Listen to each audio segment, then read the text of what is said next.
All righty then. Maybe I should play this too.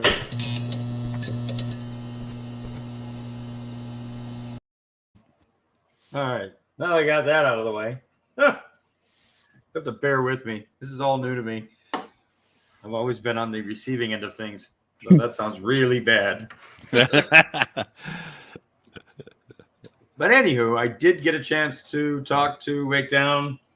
I don't know if you've caught any of the bits and pieces that I've been trying to throw up in Discord. He took a bit of a tumble yesterday because of an old lady. It's so strange saying it this way. An old lady was crowding him as he was riding along, so he decided to pull off to the side to let her pass, and ended up pulling into a bit of gravel. And I gather he didn't have much experience with how to just kind of let the bike slow down on its own, and he grabbed the brakes and went over. Gave himself a bit of road rash. The scooter was, for the most part, fine. Alrighty then. So we got I can picture the old lady driving by and just flicking him off. Well, no, what ended up happening was he went down, and instead of passing, she pulled over too and was like, "Are you okay?" And he, well, in Wake Down fashion, he stood up and just kind of glared at her, and she drove off.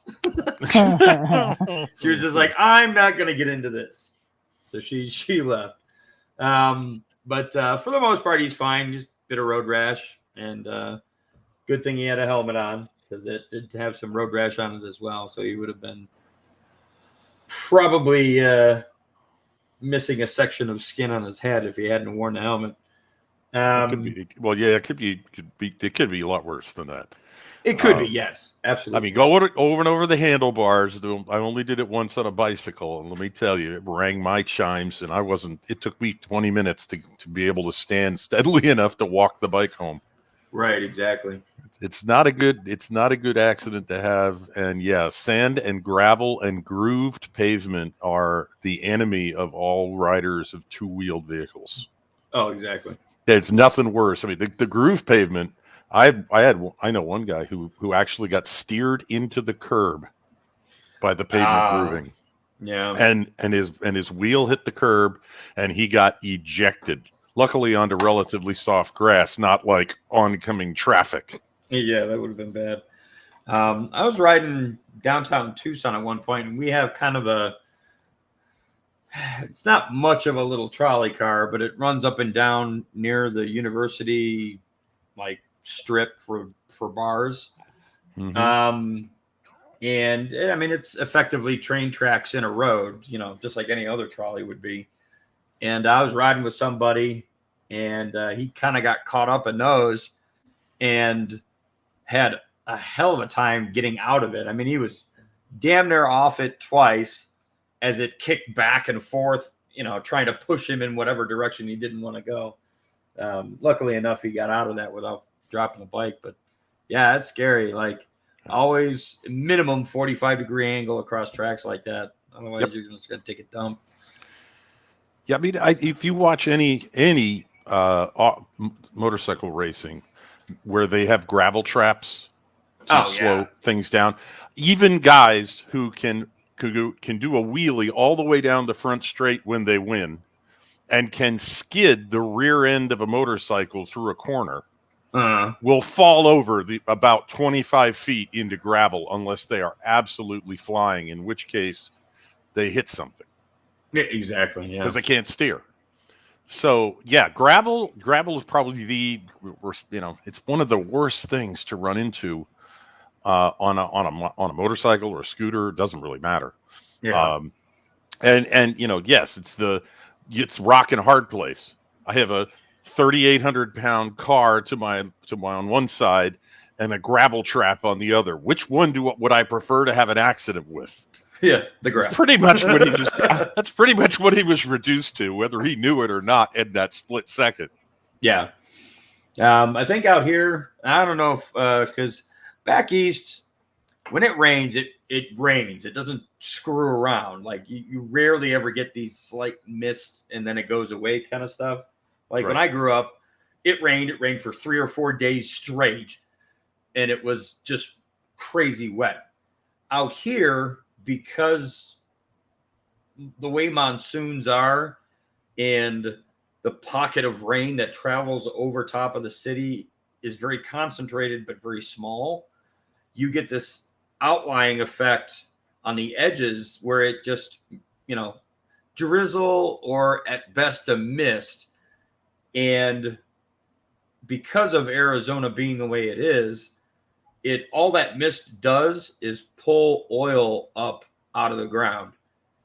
And you want to talk about slippery. I've been on some slippery stuff, and that is the scariest on a motorcycle, is you just get this layer of oil or whatever kind of crud that's been, poured into asphalt, and it just comes to the surface and lays there. At least with a full rain, it washes off and it, kind of dissipates. But yeah, that little mist, I've watched guys literally leave the building, get on their bike, and at 5 miles an hour, turn a corner and just dump the bike. Yep. Because they caught this oil patch and just boop right down. Yep. Yeah, I was like, oh. And I've driven in flood type weather and had less issue. Yep. At that point, your only worry is visibility and hydroplaning. Right. But yeah, exactly. I was actually warned about what happens when you mix a very light rain with accumulated oil on paved roads in high school, in my driving classes. Oh, so yeah. I mean, it's been known for a long time that if it's going to rain, you're better off if it rains hard, because that will wash all of it won't mix really, but it will eventually carry it off. Whereas if you get a light rain, all it does is create a suspension of two liquids together that are not mixing. Don't mix. Yeah. Right. And that, I mean, the only other one up in New England you don't see in Arizona that'll get you, that'll wipe you out on a motorcycle and sometimes in a car, is when, it's autumn and leaves are dropping everywhere. And you come around a corner of a little backcountry road that is surrounded, that is lined with trees. It's just started raining. The road is slick and damp. It's not a problem right up until you hit those leaves. Oh yeah. And if they're out there, literally you can be going around a corner at a perfectly reasonable rate of speed, hit a patch of wet leaves on the edge of the road, and the next thing you hear is the crunch when you hit the big oak tree next to the road. Ow. Yeah. It makes, I mean, there's a road there's a road at Jamaica Plain. It's infamous. It's called the Jamaica Way. And it's a state highway. I forget what number it is, but it's 2 lanes in each. It's 1 lane in each direction. I mean, it's really small for a state road, and it's winding.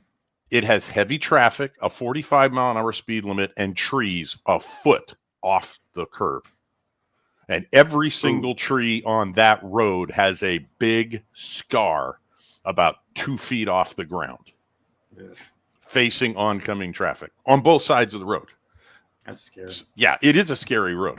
It's one of those, you drive on that thing. If you drive it at night in heavy traffic, it's a white knuckle ride at 40 miles an hour. Okay. So, when he's on the back roads, as we said, he was going to be on back roads. He wasn't going to be on highways. No. And back roads, I mean, there are all kinds of interesting things that you can get caught out by on back roads. They like to crown them more. Yes. And I mean, I always wondered why people in Maine all drove up the middle of the road until 2 cars came towards each other, and then each one would carefully get off the side, and then they'd both go back to the center line and straddle it. I know why that is now. I once drove in Maine early in the morning, not a lot of no traffic, after it had snowed 4 inches overnight. And when I got to the section of hill going down and it hadn't been plowed because that guy had slept in, right? I went down that hill in the exact center of the road because there was a 3-foot deep drainage ditch on either side of a big crown. And I swallowed hard when one car passed me coming up the hill, and we each had to move over and tiptoe along past and then get back in the middle. And I went, okay, now I will never be upset at a Mainer driving up the middle of the road towards me ever again. I know why they get in this habit. Right. So back roads, yeah, there's always a hazard that, because you don't have those signs, If you're lucky in Vermont, you get the squiggly road sign. And believe me, the roads in Vermont, they couldn't print the squiggles on those signs. The roads actually have. So you have to do what he was doing, especially if he's not a really experienced rider. And even then, I'm not sure that some of these things you can just deal with as if they come at you. Right. As you go around. I mean, if you go around a blind corner, that was the one that always made me nervous riding a motorcycle. I was too young and dumb to think about it when I was riding my bicycle around town. But on a motorcycle, every time I came around a blind corner, because there was a wall or a line of shrubbery or underbrush or something, and wouldn't let me see very far around it, I was like, oh boy, slow it down. So yeah, I hope I've been racking my brain. Mrs. Redshirt said the same thing. I don't recall anybody introducing the requirement to show ID to get a bus ticket on a bus the way they do to get on an airplane. I don't even think you'd need it to get on a train. So I think the requirements are a lot more flexible, and that bus transportation, I think, would have been a more practical solution for him. And I know he mentioned he's thinking about that. At this point, I would say that's probably, if he can possibly swing it, that's probably not a bad idea. He's just got to figure out what he's going to do with the scooter. Well, he's already actually figured all that out. Good. We're having a stream. Excellent.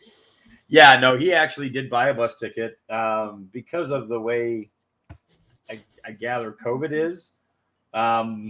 Everything's through an app now, so there's no ID verification necessary. And he's just waiting on the bus as we speak right now. So he said he might be in Tucson tomorrow evening. So we're working out the time he gets here, and I might be able to get a buddy of mine to give me a lift down there so we can, pick him up and bring him back, or maybe stop at a Walmart or whatever. Mm-hmm. Because he wants to get an air mattress and such. But yeah, no, he basically after that fall, he was kind of just like, you know what, F this, I'm done.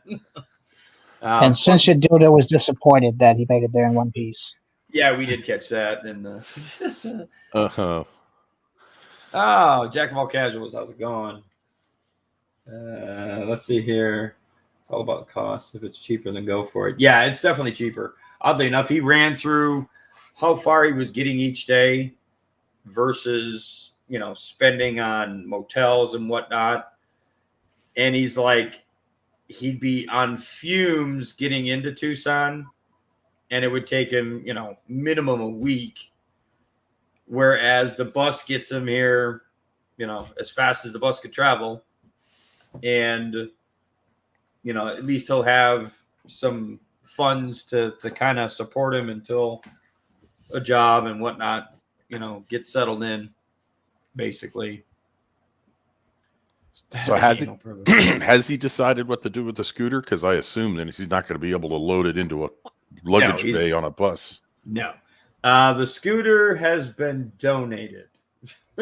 Oh, okay.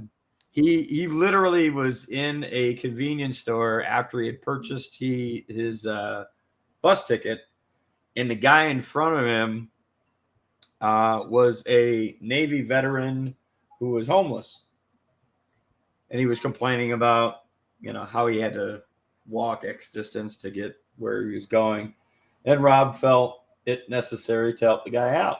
So he's like, hey, I'm going to take my plate off of this thing. I'm going to hand you the registration, sign it over to you, and hand you the key. So he effectively donated it to a homeless Navy veteran. I can think of worse fates for it. Right, exactly. And I'm, beyond that, I mean, it was still running. It was still had pretty low mileage on it, so I'm sure that guy will be pretty happy. Oh yeah. Well, that's good. I that's actually one worry off of my plate at this point. Then. Yeah, and I was kind of like, I was definitely trying to keep in touch with him as he made his way out this way, and I was just like, all right, where are you at? Where's your direction? Like, where are you planning on going the next day or whatever? And yeah, once he even mentioned the bus, and I was like, look, man, that's probably your best bet. Like at this point, you've already kind of lost quite a bit. Let's not lose anything else, like a limb, just trying to get out here. Yeah, good point. And having some extra funds and not having essentially drained his bank account about the same time he runs out of gas rolling into Tucson is probably not a bad idea. Yeah. Yeah. You know.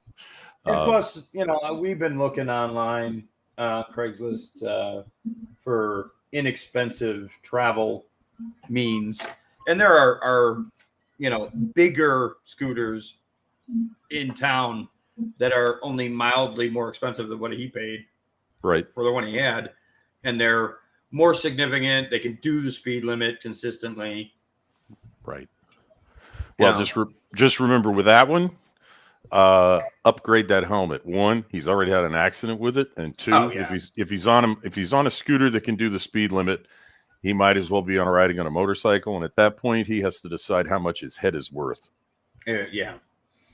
Even though they don't require helmets out here, I always suggest it just because. Well, yeah, I mean, I'm a helmet wearer.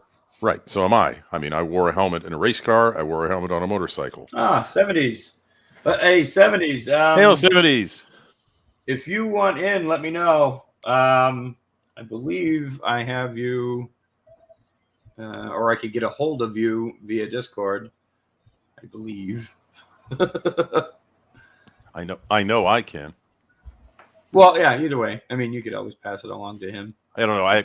But I'm pretty sure I've got a DM with him already opened up, I think. Let me check.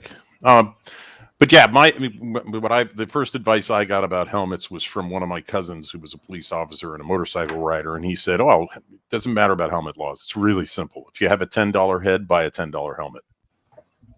Exactly. Yeah. So, if we're in an information economy. What the Weight Down does and could probably make more money from doing with his editing skills and his sense of humor than anything he could do asking if you want fries with that or any other job in the retail sector. Right. But he needs a brain to do that. You know, that's not a drone job. That's a creative job. Yeah, exactly. Yeah. So, you know, my problem with riding a motorcycle wasn't a helmet. My problem was I wanted to be wearing heavy denim jeans and a leather jacket. And when it's 88 degrees outside, that feels like you're riding around in your own personal sauna with an industrial heat gun blowing in your face. Oh, you don't have to tell me shit about that. Oh, I know. You live in an oven. Yep. I live in an oven with the door open, and when you get on a bike, you shut the door. Yep. Yeah, I've taken when I was working construction, and you know, this whole coof thing started happening. They were taking people's temperatures before we walked in the workplace, and so I told the guy, like, hey, you know, this is the middle of summer right now. I'm gonna pull up in the morning and leave my helmet on. Trigger that thing on my forehead within, like, I'll lift my visor up and point it at my forehead there. He's like, all right. So he does 125 fucking degrees. Yeah. I believe basically cooking my brain inside that bucket. Jesus. Yeah. That's the thing. The thing I learned about the same thing applies to convertibles and motorcycles. When it's too cold, they're difficult to live with, and when it's too hot, they're difficult to live with. And in New England, the number of days per year where the weather is perfect for riding a motorcycle or riding around with a top down, I think I counted one year there were 8. Yeah, exactly. You know, not too hot, not too cold, and not raining. Right. Yeah, it's interesting. We actually we get a broader range of days out here, but they're at like the very ends of summer, on both ends of summer.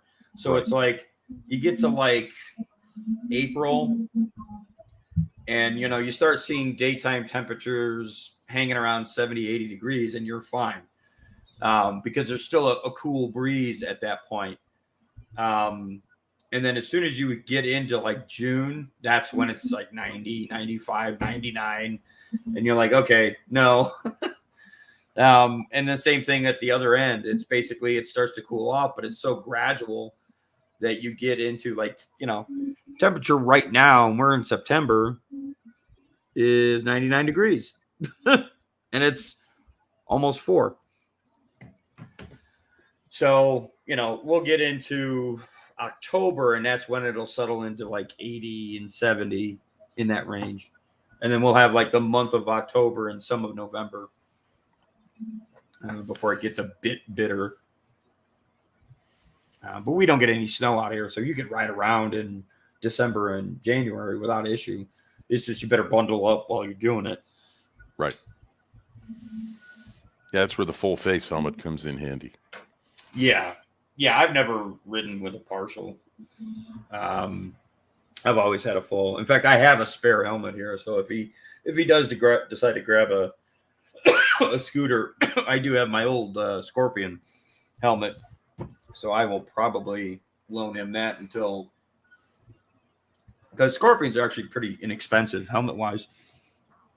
You can pick those up for about $100, 150.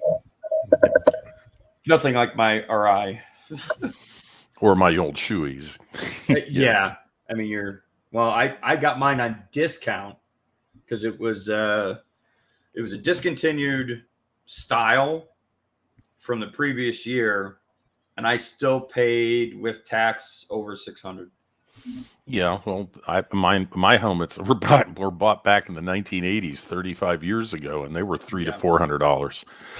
Oh, yeah, the main reason, and the other thing, I mean, just in general terms with a helmet is not everybody has the same shaped head.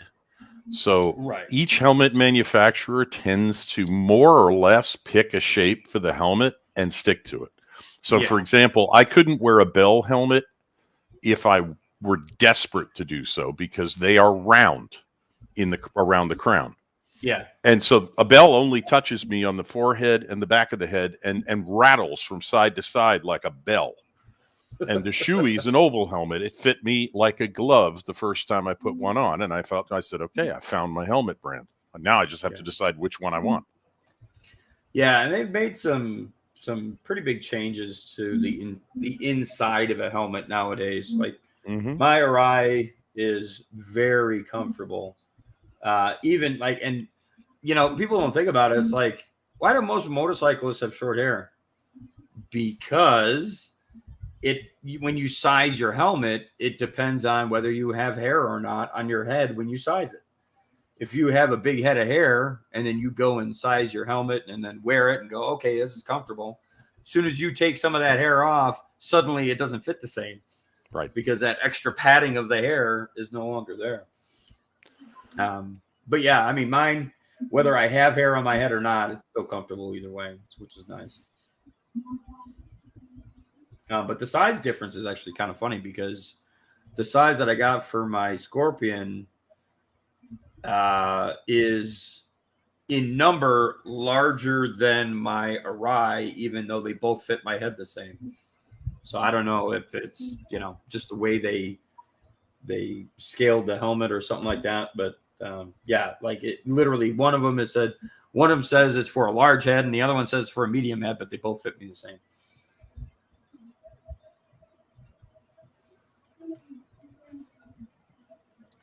So, Cold Era, have you ever experienced the joys of trying to fit a full-faced helmet, or is this all Greek to you? The thing I've done is go-karting. That's about it. Okay. Did you wear a helmet for that? No, but the scariest thing I did was me and my friend. It was a 2-seater, and we were out where lakes, like where drain lakes are, so it's good for mudding and all that. Right. And we were driving around in a place where there was some chopped down foliage and trees, and my buddy was going full speed. He hit something on the ground. The wheel pops off, and then there is a like a thick tree about the diameter of an orange that goes right in between us. Oh, Jesus. And had it been to the left or right, we would have got punctured and probably killed by that. Damn. I was like, so yeah, That's that was crazy. scary. Don't go mudding where there's chopped down trees or where there's big branches. Yeah, no. Yeah, one thing I haven't been able to get my hands on, though that may change in the future, a shifter cart. I don't know if you've ever seen one of the shifter carts, the professional carts that they actually race on full-size tracks.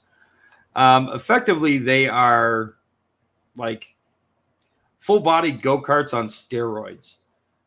So they typically use smaller motorcycle engines, something below 600, like 400, 350, 300s, that kind of thing. But they use the full drivetrain. So they're 6-speed, 300cc go-karts. And they weigh slightly more than your everyday go-kart that you would see at some fun track. They're probably, if you consider a standard go-kart's probably, 200, 250 pounds at best. Yep.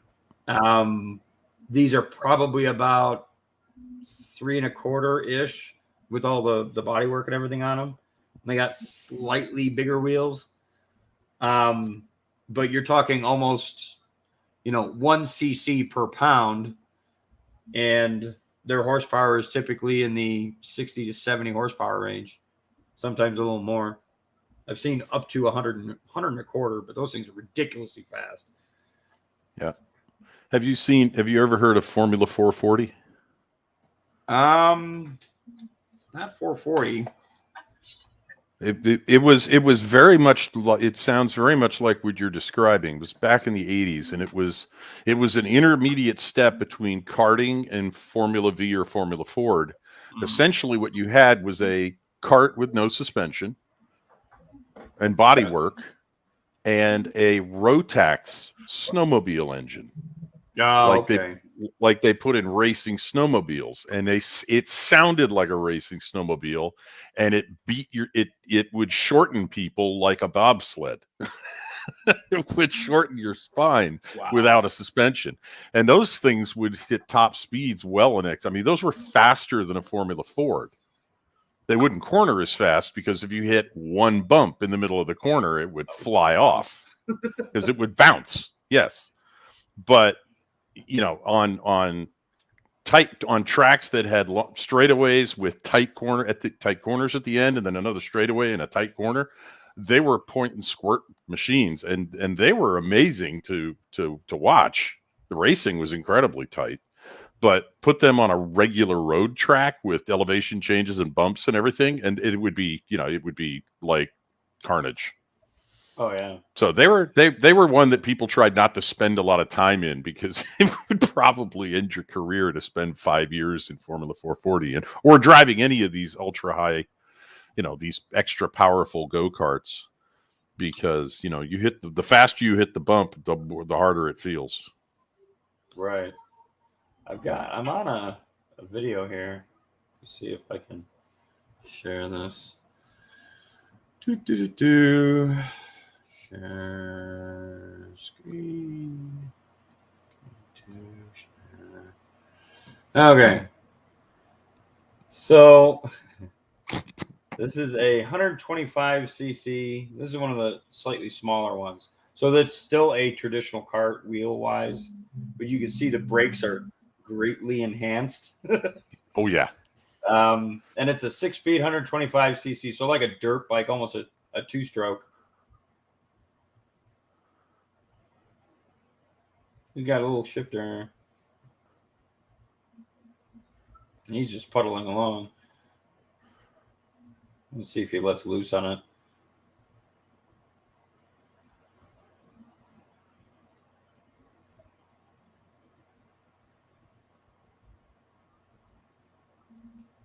Okay. Okay. Let me see if he gets into it.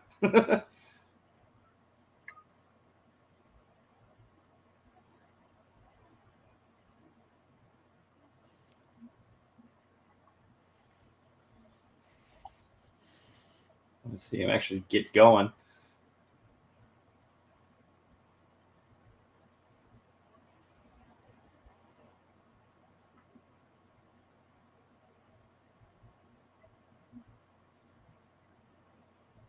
I mean, yeah, that's a straight up 125 dirt bike engine. You can hear it.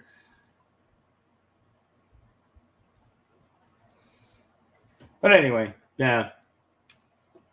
Enough of that. But yeah, those are the slightly smaller ones. The bigger ones have full body work and are slightly bigger body, chassis wise and wheels and whatnot. And actually, I uploaded a video for for Wake Town here.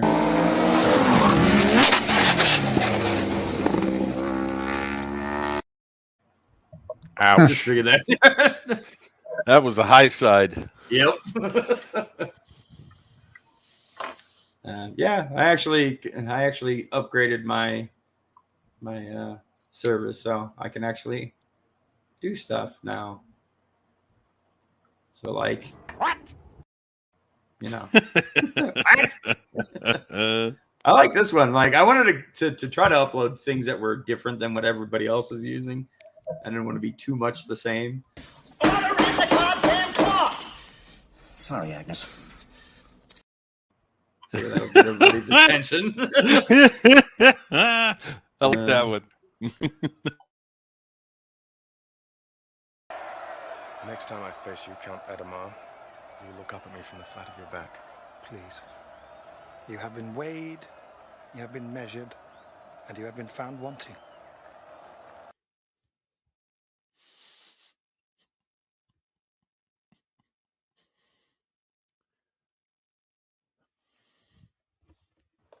Sorry about that. Yeah, your Damn, ball's broken.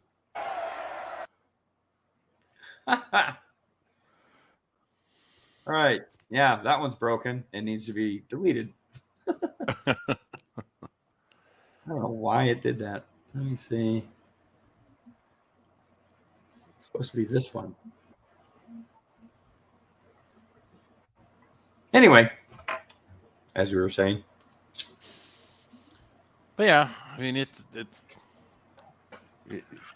it was an ambition. His original plan, the Wakedown's original plan to ride that scooter, was an ambitious project. It almost, as one person suggested, put a GoPro on the handlebars and make a series of videos for YouTube. You'd put on your channel because this is almost as good as I'm going to ride my little Russian motorcycle halfway across Siberia in the summer. Yeah, right. Yeah, it well, I mean, he gave it a go. Yep. But I know he said once he ended up buying the bus ticket, he was like, fuck, man, I could have done this from the get-go. I know. I wish he had. Well, I mean, he was so worried about his ID and whatnot that it kind of kept him a bit reserved in some decisions. But yeah, I mean, I'm glad he decided to look into it further, because it would have been stressful to say the least. Oh yeah, and I know Mrs. Richer will be happy to hear it when she gets the news. Yeah, I'm sure a lot of people are going to be relieved, so to speak. Yeah. Let's see here. Yeah, other than that, I had to show. Where are we here? Let's see if I can show my background. Or not. Maybe not. Oop, I didn't want that. All right, let's see. Why is it not? Well, never mind. I was just going to show the background, but never mind. Forgot how to do that. You have to remove all of us. You'd actually have to go to the format that is us stacked down the side and a window being shared over most of the screen, and it would have to be your background image opened in an individual window. Then you could do that. Food. Yeah. No, that's no point. You gotta prep for that. Well, what's that? Click our names and then remove everyone from stream individually. Yeah, I don't want to do that to everybody just to show a background image. I mean, I have the image saved, so that shouldn't be a problem. I can bring it up in a minute. Otherwise, I'm actually boomerang out of every other thing that's going down. Like I completely closed another window. So, yeah, I'm trying not to boomer. We don't want to do that. Yeah, I did a test stream maybe less than a week ago or about a week ago, just to see if I could do it. And it's at an ungodly hour in the morning. And then I was like, this would be a better test if I had somebody to tell me whether like they could see what I was seeing and hear what I'm hearing. And I got on Discord and I'm like, who do I know that's awake right now? And one person was online. I'm trying to remember. Oh, who was it? If I think of it, I'll mention it. But that was the one that flashed when you started the video. Yeah.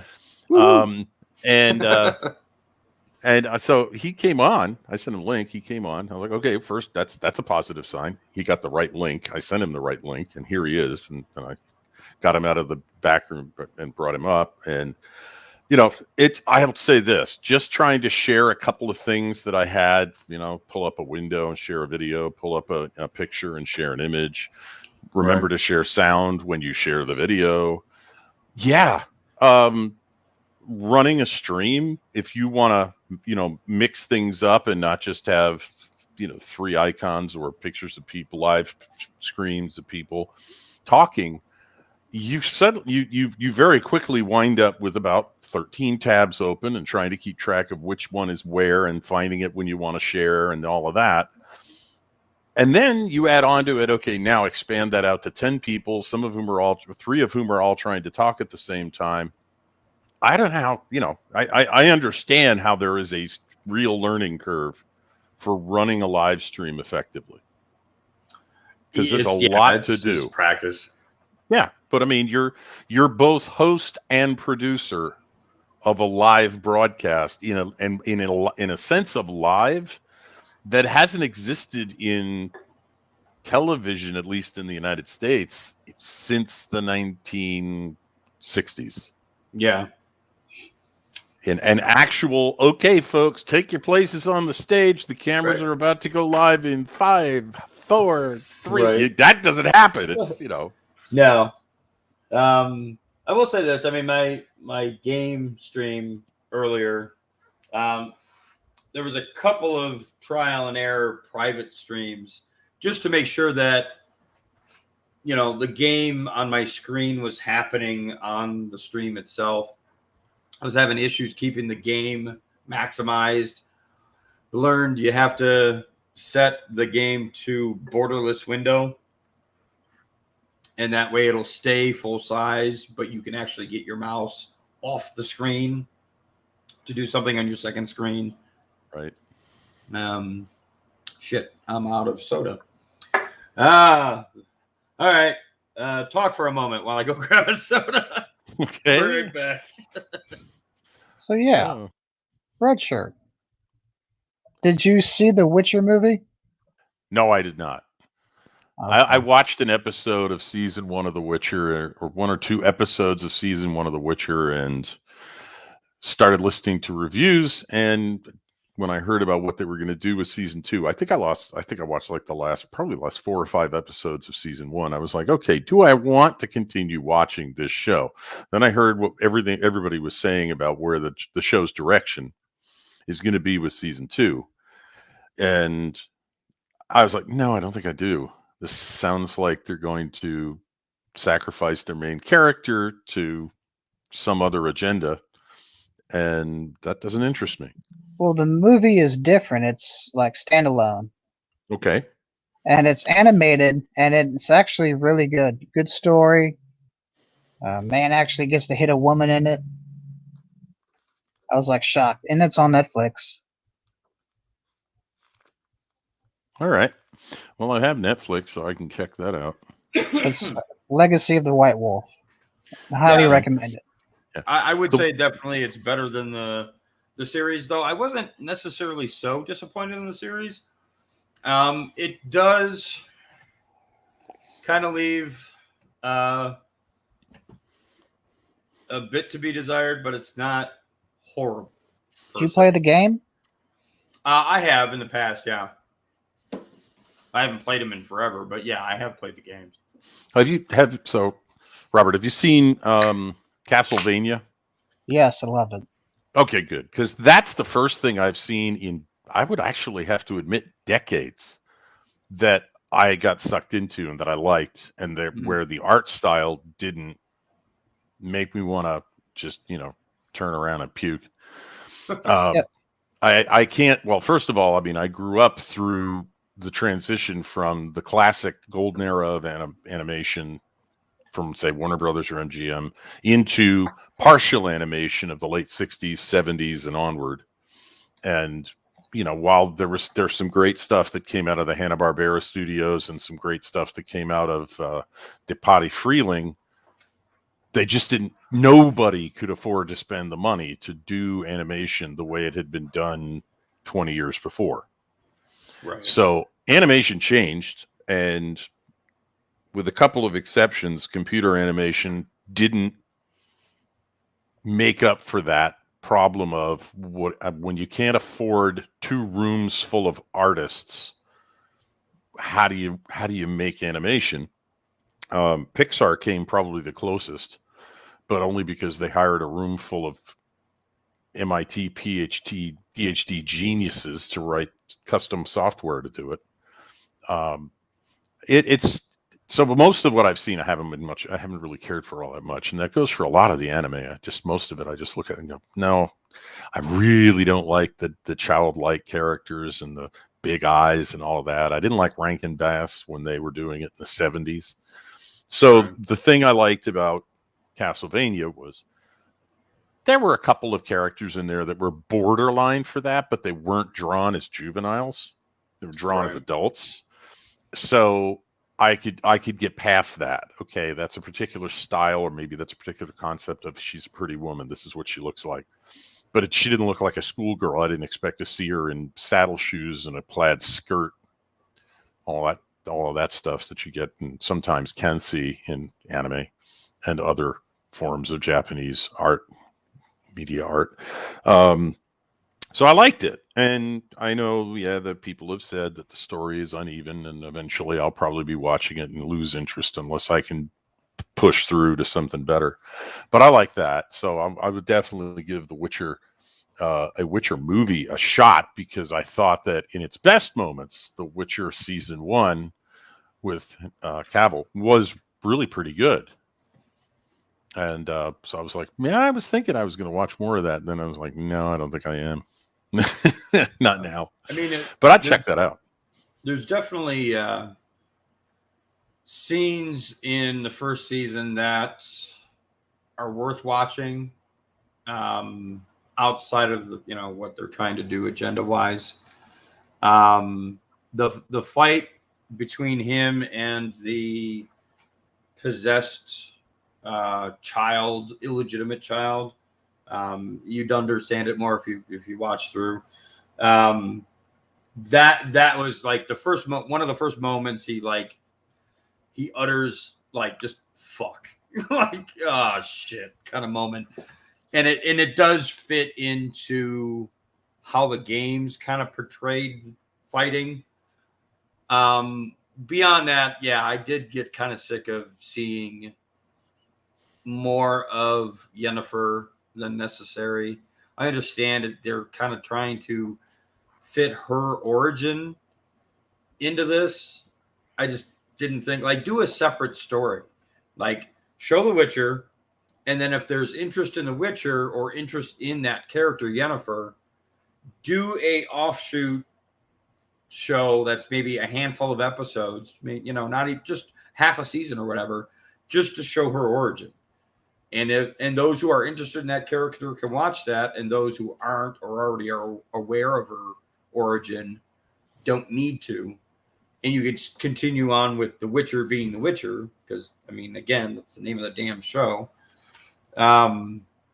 It's just they shoehorned her origin into that first season. It's just like, so it basically was splitting screen time with her for the most part. Yep. Yeah. Go ahead. What infuriated me the most is they race swap Yennefer and Triss. Yeah. No, I don't. The Yennefer character, when you see her in the games, and you see most of those characters in the games, they're based off of a Polish mythology. Right. It's a Polish I'll get it out. Polish mythology. So it's very Eastern to Central Europe. And yes, most of those characters should be of a certain background. I didn't necessarily have, if they had made her distinctly, and I don't want to sound horrible with this, but darker without getting too verbal, then it would have kind of been a bit jarring. She's very pale for the background that she has. I get, if I'm not mistaken, she's not Pakistani. She's Indian, right? Yeah. And she's not too dark to fit the character per se. I know the character in the games is pure white. I just didn't find that much of an issue with that particular casting. I've seen far worse. The whole, what is that, Anne Boleyn or whatever? That was just a joke. That was doing it just to fucking piss people off. Nothing. Oh yeah, and that was that's worse. That's not just a general Eastern European tradition. That was one single person who was a major historical figure. Right. Exactly. We know what she looked like. There were paintings, and there were descriptions. We don't have to imagine. We don't have to pretend that she could have been anybody. Right. No. Right. And it's a difference between an historical figure, an actual historical real life figure, and a character within, a story. Right. You can kind of bend the rules a little bit with the fictional character, but if you're aiming at that for a historical figure, like what if they made Napoleon 6 foot tall and did a show about Napoleon, but he was 6 foot tall? It would make no fucking sense. Well, they did that, except they called it Lawrence of Arabia. Because that movie was once described to me by someone on television. I don't remember who said it. I'm going to guess it was somebody like Jeremy Clarkson with his trademark sarcasm and wit and exaggeration. But the line was, they decided to make a movie about Great Britain's shortest hero, and they cast Great Britain's tallest actor. Yeah. To play him. And it's funny you mentioned that. Going back, a couple of minutes, you talked about a point where the Witcher just is confronted with something, and his reaction is just, "Oh fuck!" Exactly, because that was what saved. What's the character's name?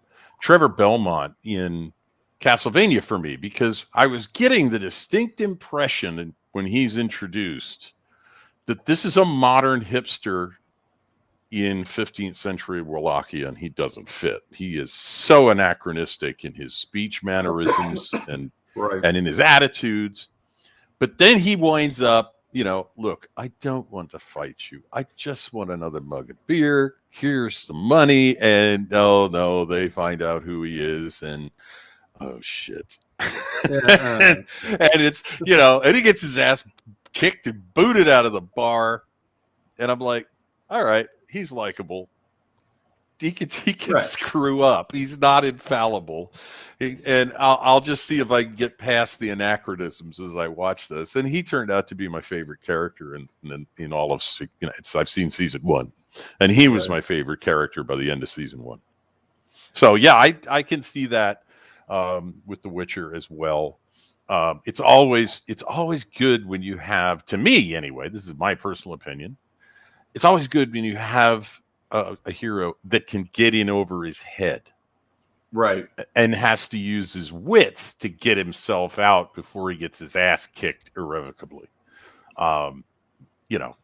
It's maybe that's one of the reasons I've never gotten into the superhero type stories the way so many people are amazing fans of them, because the more powers you give a superhero, the less likely it is that anybody's ever going to give them an oh hell moment.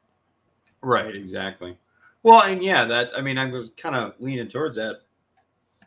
Hollywood doesn't get that, especially, if they wrote, say, not even a superhero movie, but like movies like, what was that, Atomic Blonde, where it's a female spy kind of thing. But there's, a bit more brashness to it. It's not, prim and proper spy work like a British person would be, it's not Bond. It's a bit more Mad Max meets what's the hell's the one with Matt Damon? Jason Bourne. Bourne, yeah. So it's like Bourne meets Mad Max. Like there's a lot of shit going on that's dirty, and it's grittier than Bond. But if they were to write that character with that kind of attitude and put them in situations where they had to, okay, I really need to think my way out of this, not just punch my way out of this, it would have been a far more successful movie. Right. Where instead of just her doing over the top Mission Impossible type spy moves, put her in a situation where she's like, okay, these are my options. I could try to fight my way through and get my ass kicked or killed, or maybe finesse my way around a different way. Use the fact that she's a female the way a spy would normally use their femininity to get out of a situation, and it's like they're afraid to do that. Like they don't want to make a female too feminine and yet strong. Right. And there's a character that I've long wished could have been brought, could have been made into a movie. It's one of Robert Heinlein's last books, but the only time in Hollywood's history where they probably could have made a movie of his book, the book Friday, was the 80s and 90s.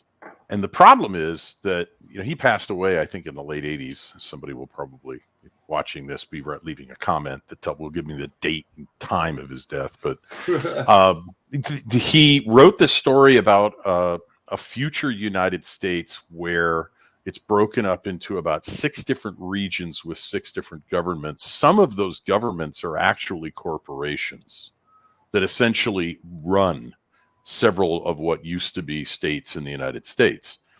And it's a complicated society to navigate through because everybody has their own rules about what you can and can't do and what you have to have in order to get in or get out of their area.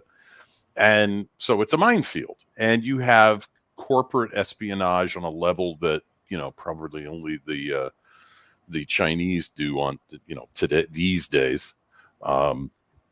Because they actually have an army to back it up. And in this story, there are corporate armies. There are corporations, and they hire their own armies, and they field their own armies if necessary. They also hire assassins and spies and couriers. She's a courier, and she's a very good one. She's got a lot of Bond-like skills, but she's not all the way to, the level of somebody who's an assassin who has combat skills and all that. Right. And it's a story that runs real fast, and you kind of pick up what the point is in the middle, and this is where Hollywood would fall completely apart. First of all, she would have to have been played by somebody like Brigitte Nielsen, tall, statuesque, curvy, voluptuous woman. And they're thin on the ground these days. And as you said, Hollywood hates making that kind of a female character a strong woman. And Friday is that in spades. She is a genetically engineered person, grown in a laboratory, raised in a creche, does not have biological mother and father. And she finds out as a young adult that there are a lot of people who don't believe that such persons are human beings. So we introduced the whole idea of bigotry. And Heinlein blindsides you with it because he lets you get sucked into his main character for about 3 or 4 chapters before he hits you with her own family rejects her. Her marriage arrangement, it's in a multi-person marriage, which Heinlein was very fond of writing about in his later years. And they throw her out of the family because they didn't know she was genetically engineered when she entered into the marriage contract. They kick her out with nothing. And so the theme of the story is what makes a person human and a human a person.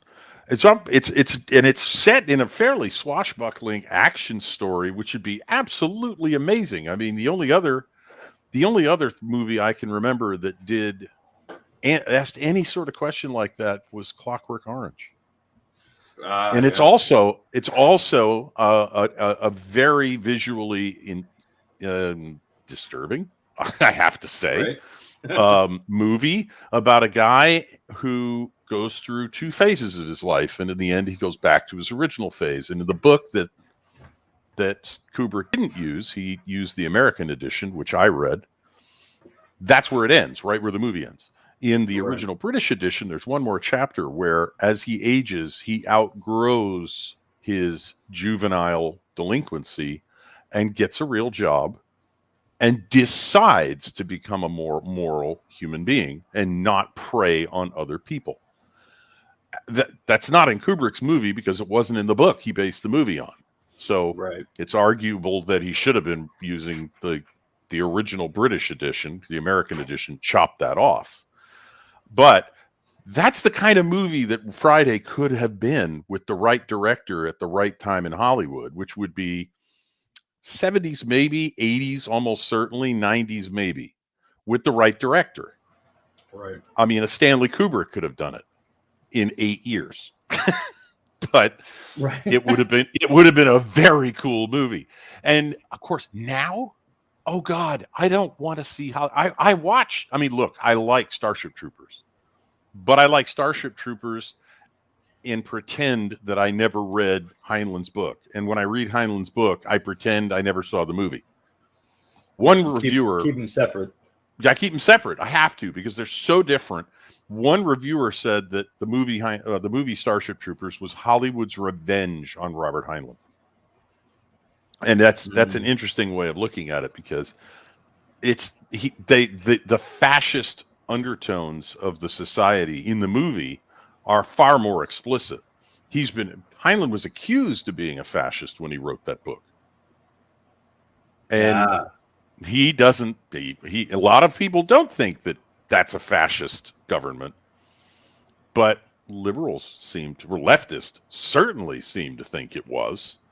So that's the point of view that comes out in Paul Verhoeven's movie.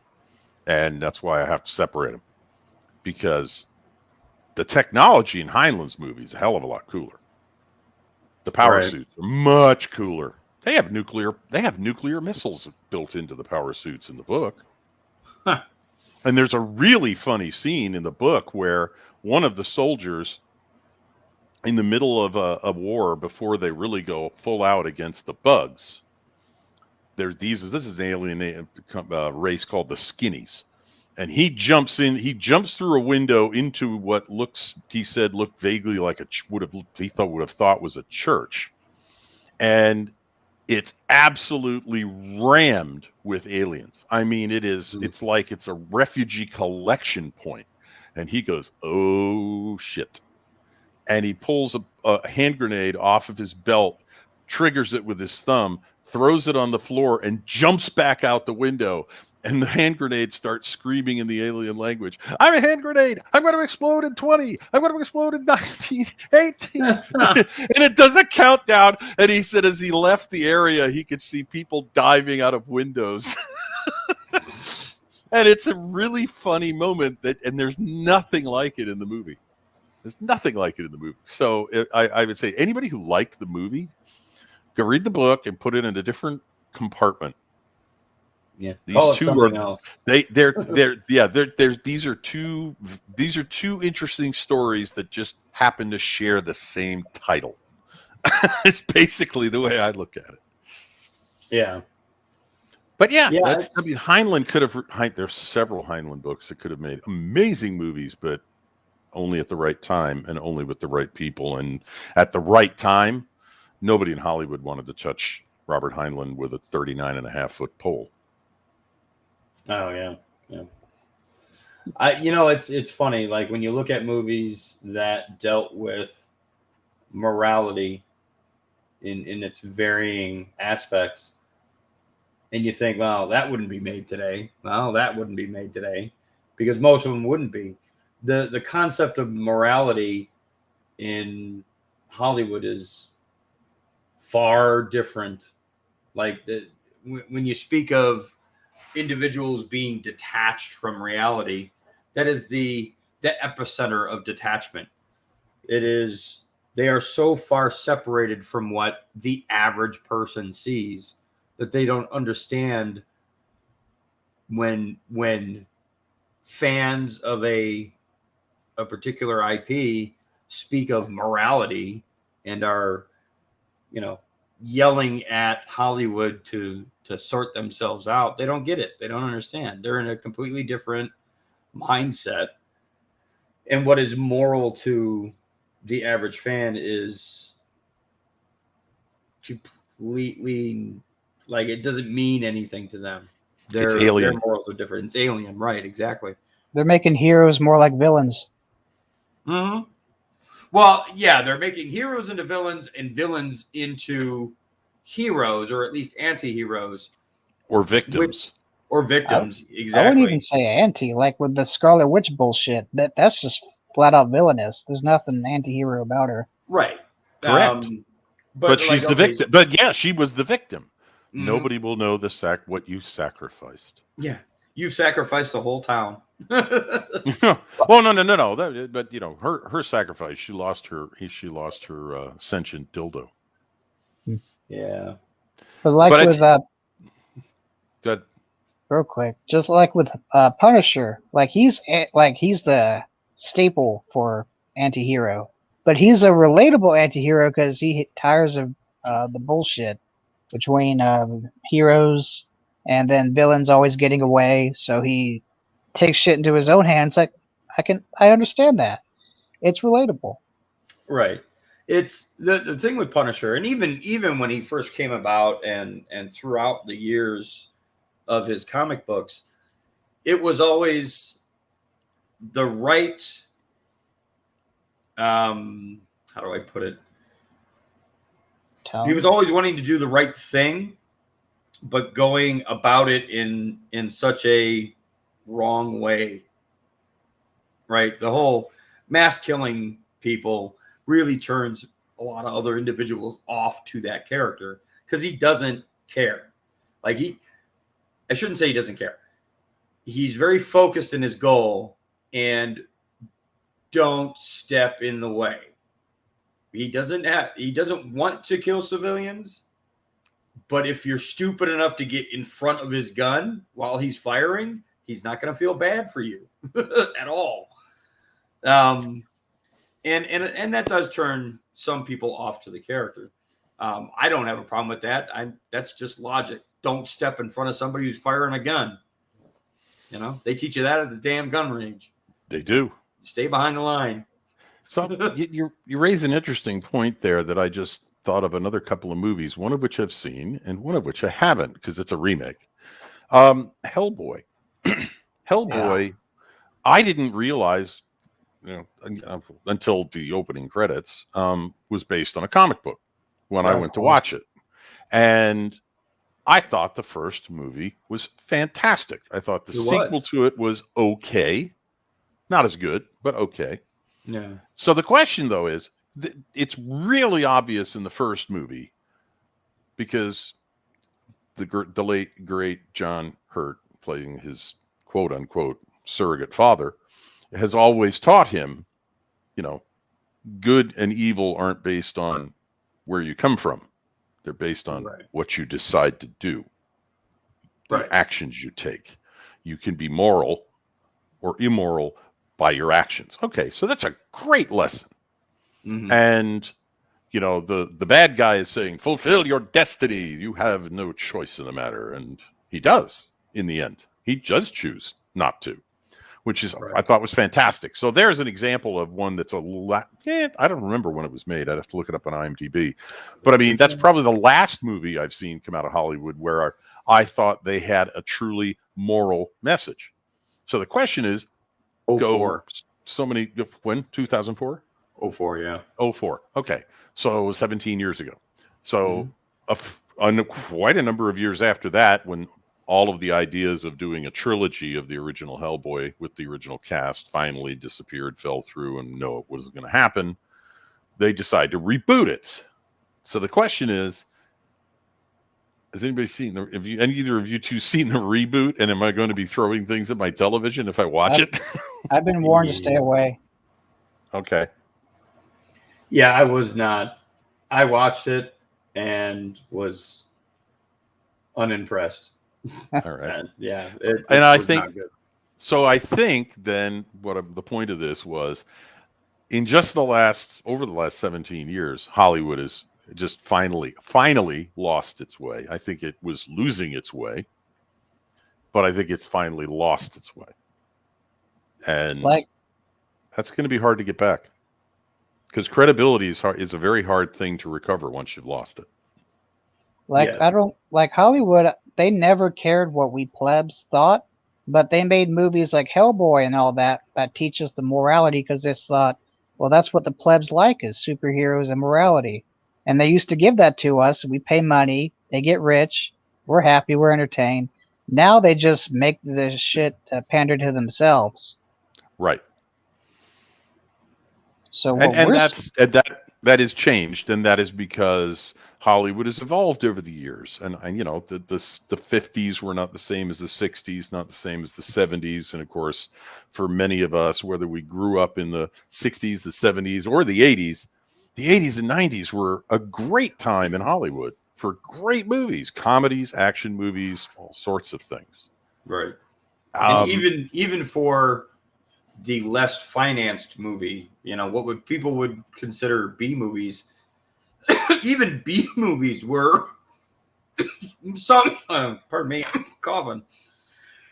All right. Anyway, even some B movies got their cult status by being well written. Even if there wasn't a lot of budget in the production of the film, at least there was care and thought put into the writing of the script. You look back at some horror movies there's the only reason some of those still exist today is because people still remember their first iteration, like Halloween or Nightmare on Elm Street, where they didn't have huge budgets, but there was a good story in the background. And unfortunately, that kind of curtailed towards the end of the 90s, where you just started seeing just really bad movies come out purely just to try to cash grab off of stuff. But yeah, no, there were a ton of, Christ, you look at the reason Gone in 60 Seconds is a cult film now. It's not the greatest script, but it's relatable and meaningful to a lot more people. It's average Joes screwing the system, so to speak, which is the insurance companies, to try to get ahead. They didn't, if they found out a car that they stole was uninsured, they take it back. They only wanted to really screw the insurance companies. And a lot of people related to that at the time because gas crunch and insurance prices went up and prices for cars went up, and people were disenchanted with the whole thing, and it kind of spoke to those people. The more recent remake was shit. I wasn't a huge fan of that, but the original one actually, to a lot of people at the time it came out, it actually meant something. Yeah, and we're seeing, I think we're seeing, as this trend goes on, we're seeing what happened to Hollywood, what already happened to comic books. Now, full disclosure, I'm not a fan of comic books and have not really never been. Right. But I have watched multiple streamers who are huge fans, and they have talked about this. And I have read articles about things like Comicsgate. And I think, and about the first one was Gamergate, as I recall.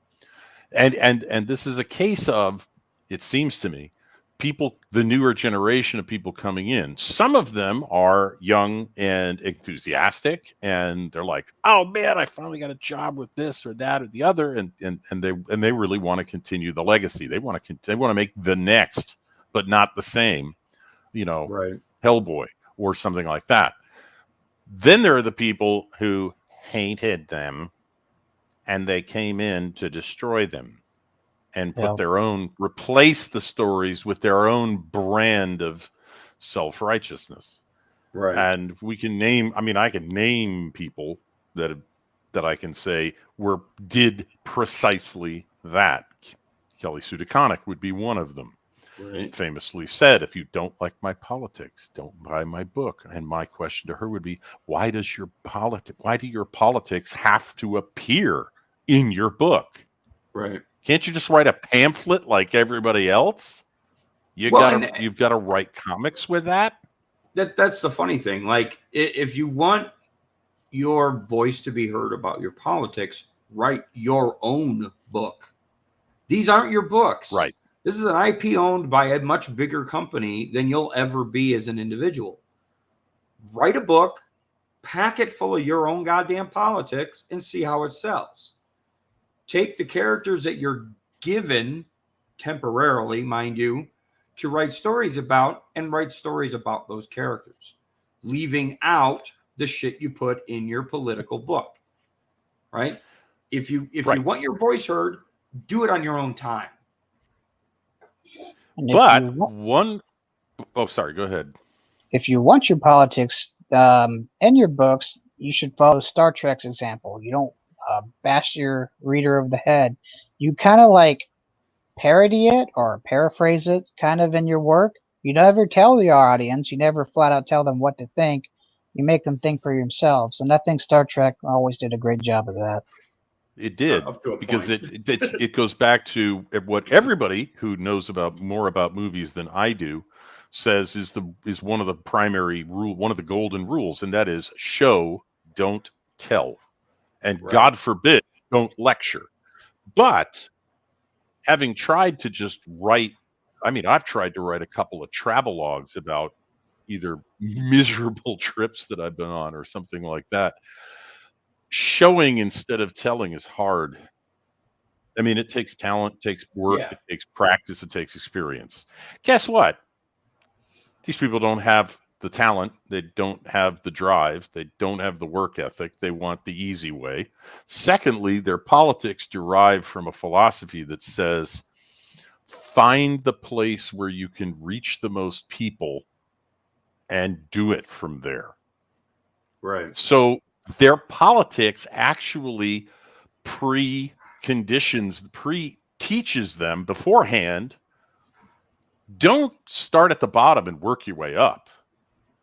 No, go get into the place where you can reach the most people doing whatever you have to do and do it from there. If that's government service, get into the government. If that's taking over an IP from a comic book company, it's do that.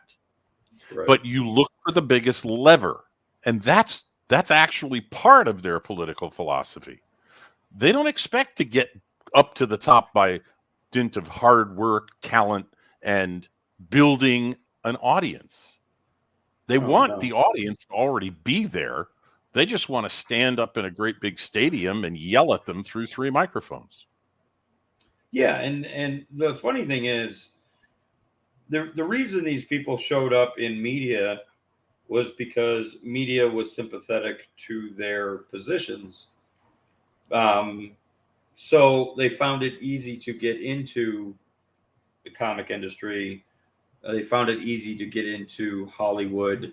Not necessarily easy, but easier than, getting up on a political stage and saying, these are my positions, vote me into office. Because that takes money and work. 2 things they didn't have any of. The comics industry let that happen. Yes, and I think no doubt about it. And I think Hollywood is letting it happen. I think that's why everybody is complaining. How come all we ever get are sequels and reboots, and bad ones at that? Well, I think it's because, it's the writing. How many times have I, or even bigger fans of Doctor Who, said Peter Capaldi could have been one of the greatest doctors in the history of the series Doctor Who, had it not been for the utterly horrendous stories he was given to play. Right.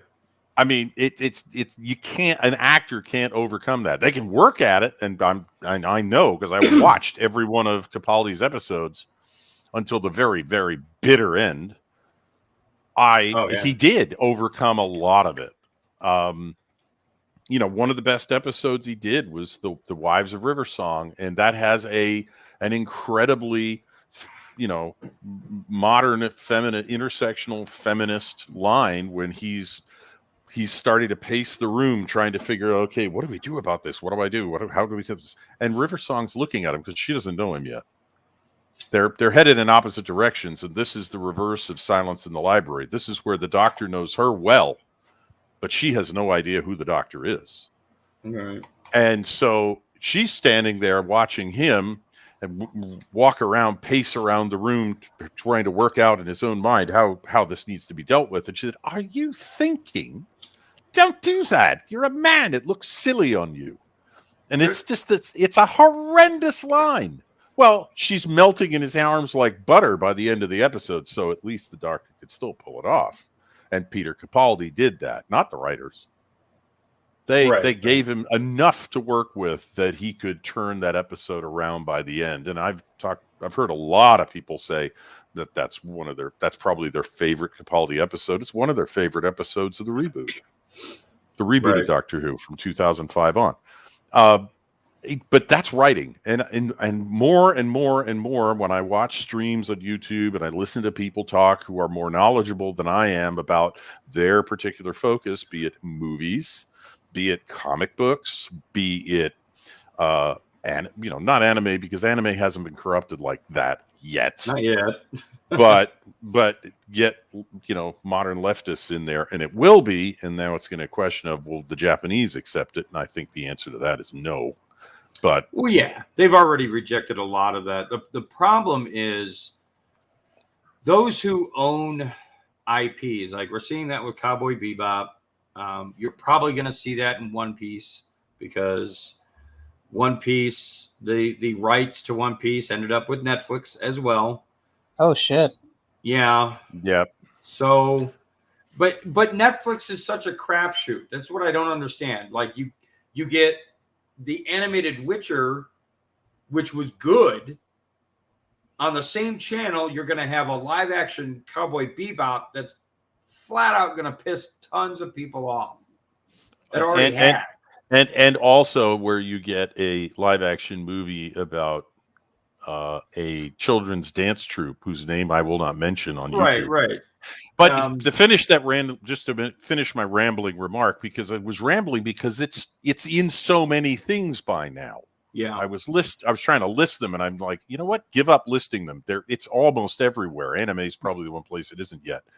Right. What people who know more about each of these part industries in entertainment than I have said, and I agree, and I'm now agreeing with them, not telling you I know this for my by myself. But the pattern I'm seeing is untalented writers with an agenda have come into those industries one after another, and there is enough willingness to accept, yeah, that's kind of my way I look at the world too. I'll let them do that, from the people who are already there. And the people who are already there that don't agree with that tend to get ejected, canceled. And that's Right. been the strategy. They find something to Co-opt out them out. Right. Co-op the ones you can and cancel the ones you can't, and then move up in the organization and in the industry. And I think that's where a lot of them are. And the problem now is that they've literally been poisoned by this. And it's not clear whether it's curable. This is not curable because this agenda, this woke mentality, I mean, it's even at the high levels of mega corporations. Not saying like Twitter and all that. We already know there's compromise.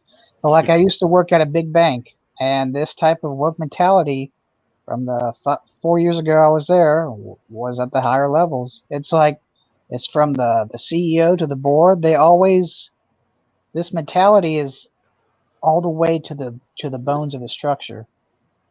There's no way that I think we could come back. Because I will say this.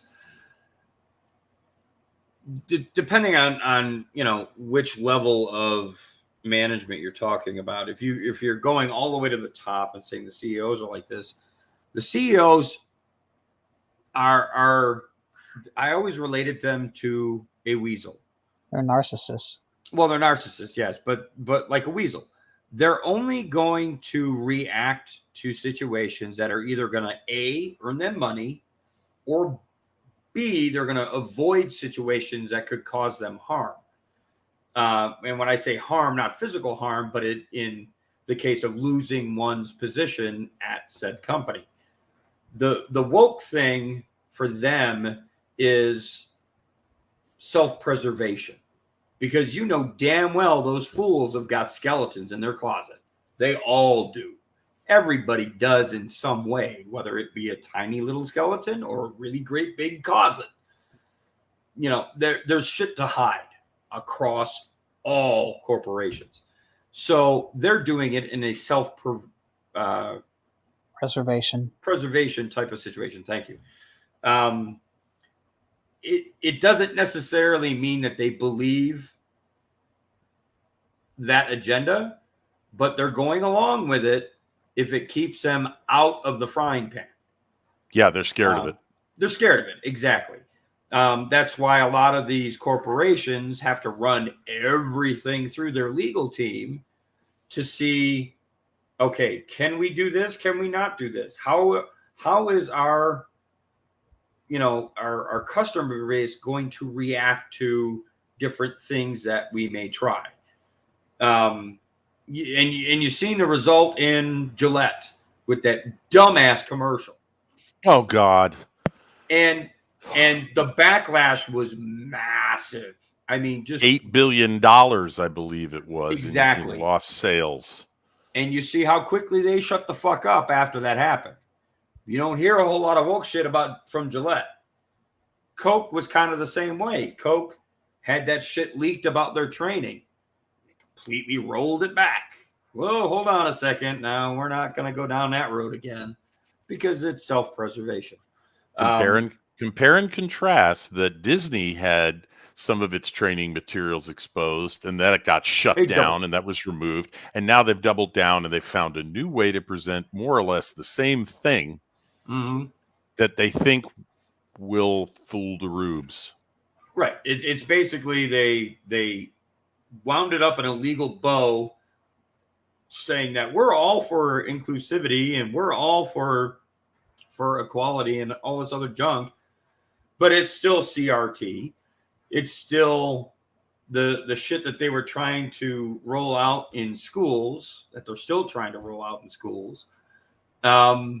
It's gonna eventually cause a greater loss in income than they realize. They can only fudge their books for so long. And yes, I understand, some of these corporations like Gillette and Coca-Cola and Disney, have big pockets, but those pockets will eventually empty out. Well, Disney and Warner Brothers and the other media conglomerates and giants are in a slightly different position from a company like Coke or a company like Gillette. Coke and Gillette aren't useful as propagandists. They can train people behind the scenes, but they can't indoctrinate them with their products. That's not true of the media. That's not true of comic books. It's not true of movies. It's not true of video games. So the conventional wisdom is that Hollywood, in particular, has decided that they don't need to worry about revenues because they'll be so useful to the powers that be that the powers that be will bail them out and fund them instead of tickets. Right. Now, that may or may not be true, but it would explain why Disney doubled down and went back to the well, trying it a different way, when Gillette, having been burned once, ran away from the hot stove. And same went for Coca-Cola, although Coca-Cola ideologically at the top of the company is very much aligned with that. But they're smart enough to know that their iron rice bowls are dependent upon selling a whole lot of soda. Yeah, exactly. But Hollywood has started, and they may be kidding themselves. I don't know. But, I talked about what Disney's future looked like to me back when at the end of the second season of The Mandalorian, when everybody was talking about Luke Skywalker's appearance and what did that mean for The Mandalorian? What was that going to mean for Disney? And I said at the time, Disney's got a choice. They're at a fork in the road, and as long as they don't listen to Yogi Berra, who would advise them when you come to a fork in the road, take it. They can go left or right. They can go one way or the other. And one way is back Jon Favreau, back The Mandalorian, that type of movie, that type of television series. He's got 5 series already in the pipeline and ideas for them. They can run 2 or 3 seasons a piece. They can all make money for Disney. The parks at the time were California, shut down completely. Orlando, very limited. They had laid off something like 30 to 60,000 people, somewhere in there, almost all from park operations. And there's their cash cows, those parks. And I stunned everybody by saying, you'll know Disney's in trouble when they put their parks up for sale. They'll never do that. And I said, if that's what keeps them away from total Chapter 7 bankruptcy, they will do that. Those parks are expensive to run. If people don't show up at them, amusement parks die very quickly. There's any number of YouTube channels you can watch about whatever happened to so-and-so park, whatever happened to this, that, the other. I mean, I've seen at least half a dozen of them, and I haven't even been looking for them. So the Disney parks are great money makers when they're open and busy. When they are open and not busy, they are incredible cost centers. So if Disney can't get the parks back to where they were, and then signs are they're not, because some of the stories I've heard about their pricing of passes is unbelievable. I mean, I thought Disney was expensive before the pandemic. I thought it was ridiculous before. It's worse now. And a family of 4 isn't going to Walt Disney World because they might as well just rent a sailboat and go on a bareboat charter for a month.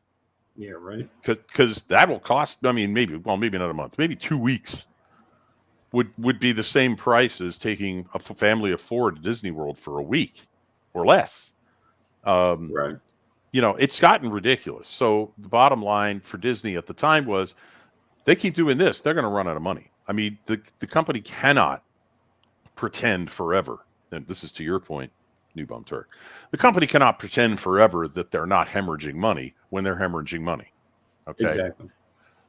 the way forward for Disney that I saw was support Star Wars content that people who liked Star Wars like, and normies also like, and that would be Favreau's Mandalorian, not Kathleen Kennedy's anything at this point. And that was a challenge for Disney because Favreau was a contract employee at the time, and of course, KK was the CEO of Lucasfilm, so that's a power imbalance for the company, and that's a tough way to. That's a tough bridge, tough bridge to build to make it across, to get from one side to the other of that problem. What did Disney do? They doubled down on stupid. They got stuck on stupidity, and within a month, they'd fired Gina Carano. They had let loose Pablo Hidalgo on the internets and Twitter. And Disney, just the face of Disney, was a villain, a classic villain. It really, Disney became the villain from one of their old morality plays like Snow White. They were the evil queen.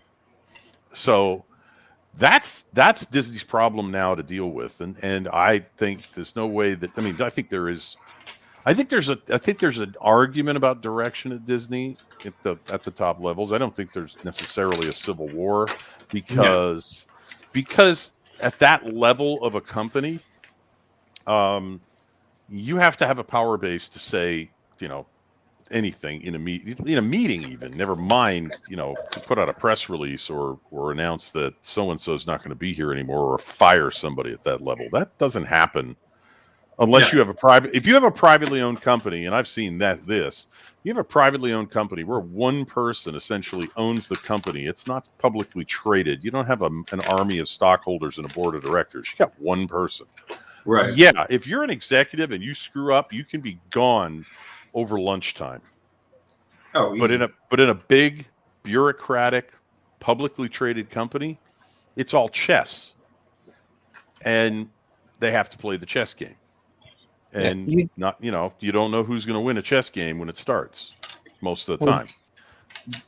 But that type of company, you have to publicly shame the company to get fired, just ousted like that. Exactly, and they really do so badly. So bottom line is Disney is not behaving like a company that believes that if they lose their primary sources of revenue, they're doomed. That's what I've been trying to figure out for the last 7 months. Because Gillette, you're right, Gillette, shut up. Coca-Cola, no crickets. No, but maybe they're doing something on the QT that nobody knows about and it hasn't been exposed yet. But until that happens, they've gone quiet. Disney? Oh no, they doubled down. Yeah. So what's different? Disney thinks maybe thinking that they'll be valuable to somebody someday, and not the ticket buying, movie watching public. Right. Yeah, I would say I think the next chess piece to fall is going to be Indiana Jones. Oh, I think once that gets out there, and we've already kind of got glimpses into what's going on set, and very little, especially when Harrison Ford keeps getting injured. Yeah. But even when they're working, he's running around with little dots on his face. Guess what that means, kids? That's all going to be CGI. They're going to de-age his ass to make him look believable. Right. And now I watched a video, I don't know, a little while ago about The Irishman. If any of you have seen that. I struggled through it. Okay. There's a couple of scenes in there where no matter how you de-age someone's face, you can't de-age their body.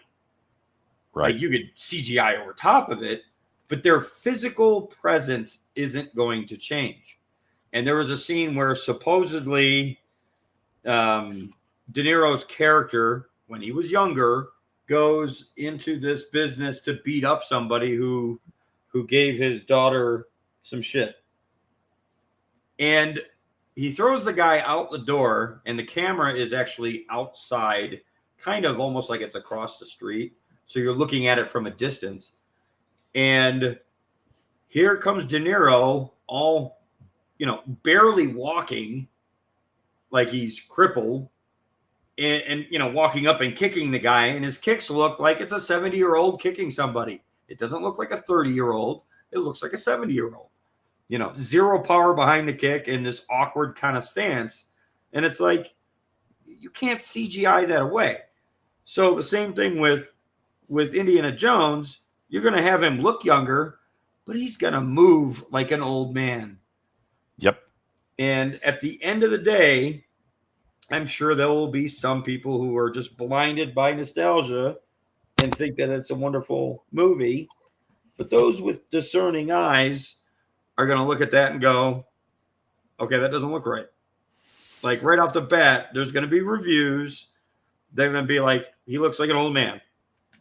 Like he looks younger, but he's moving like an old man. Yeah, there was one. I mean, it's a good point, because there was one moment. I forget, and I apologize. I forget which movie it was in, but it involves the he's confronted by a guy with a sword. Okay, and it's the famous one where instead of it, he grabs for his whip and he doesn't have it. It's been lost in a previous scene, and he just he just shrugs and gives a disgusted look, pulls his revolver out and shoots the guy, and boom, down he goes. Right. That was ad-libbed. Yeah, the story was he was sick or didn't feel like doing the shot that day, so he did that. He was sick. He had spent a week fighting dysentery. They had filmed a whole whip versus sword scene. They just needed the beginning of it. They needed to film the start of it, because for that they needed a whole bunch of extras in the place and everything and what they were going to do. Whatever the reason, they filmed it out of sequence, which is very common.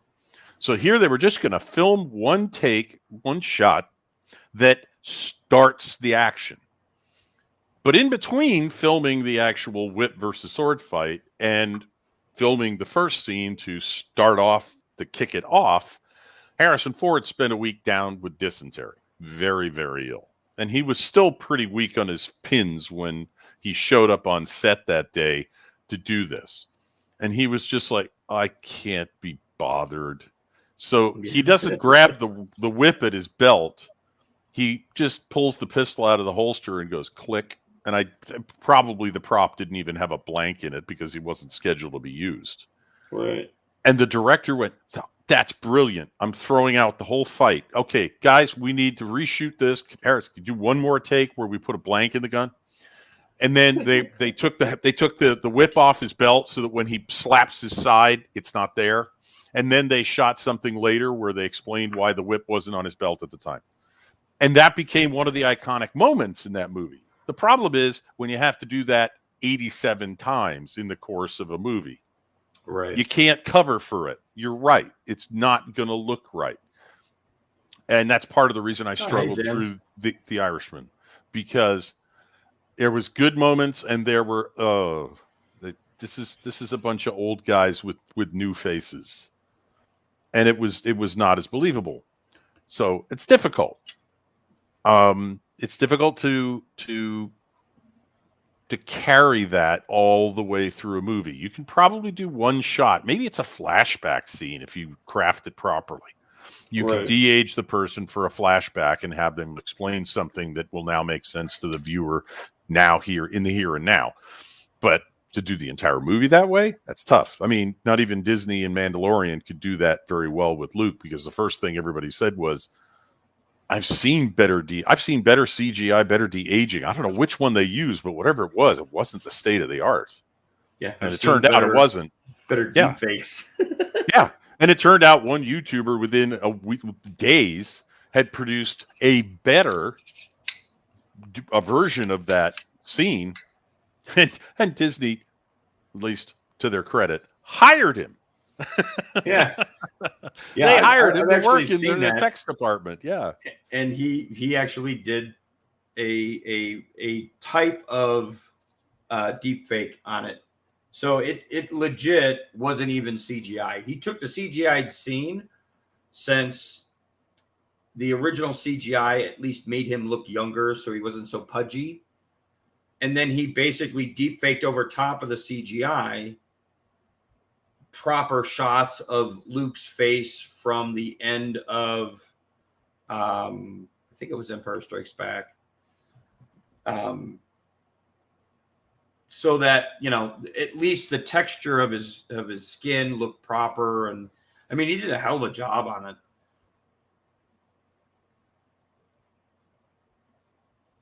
But hey, you know, there's one guy out there, Control Shift Face. Give a plug for Control Shift Face. I mean, he's been putting completely different people in movies and scenes for a couple years now, and they're absolutely amazing. Like the Jim Carrey in The Shining blows my mind every time I see it.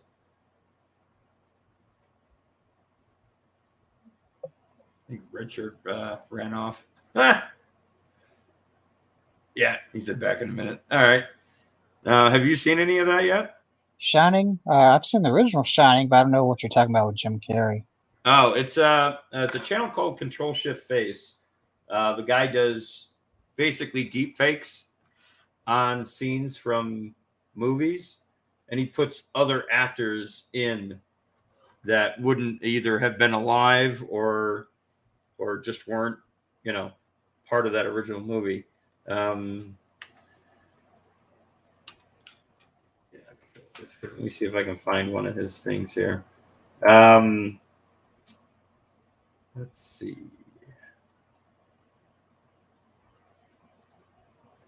We'll look at, because he's got a bunch of new stuff. Lately, he's been doing Remy Malek over top of Jeff Goldblum in The Fly. That's hilarious. Let's see here.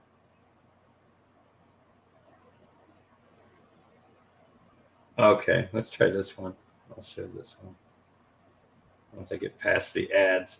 This is a deep fake of Jim Carrey over top of Jack Nicholson. Jack Nicholson, yes, thank you. Where he's at the bar in The Shining. We'll share that. Oh, not that. This. And we'll turn this. Oh, did I share? I probably didn't share the audio. I love myself. Okay, let's try that again. Can you hear it? Yeah. Okay.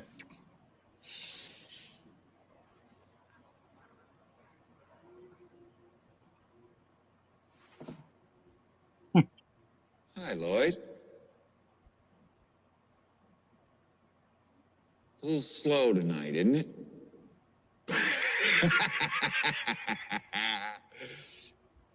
Yes, it is, Mr. Torrance. What'll it be?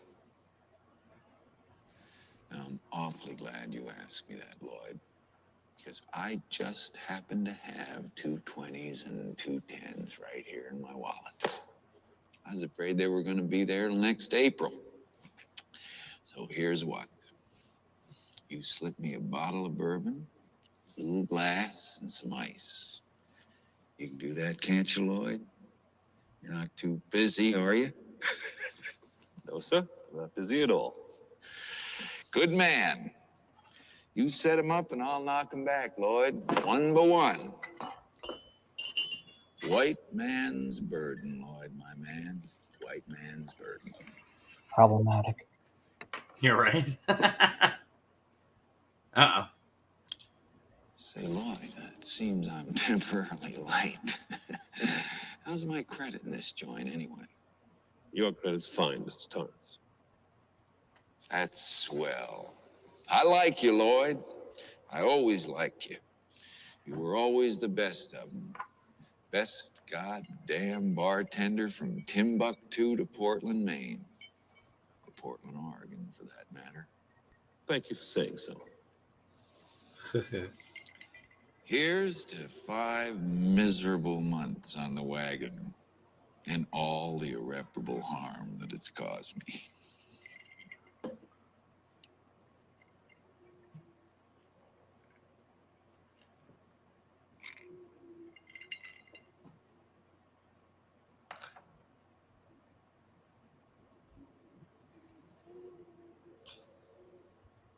Oh, that's interesting. Torrance? What? He's got a Captain Marvel one where he places Bree with Charlize Theron. Oh yeah, yeah. Things could be a whole lot better.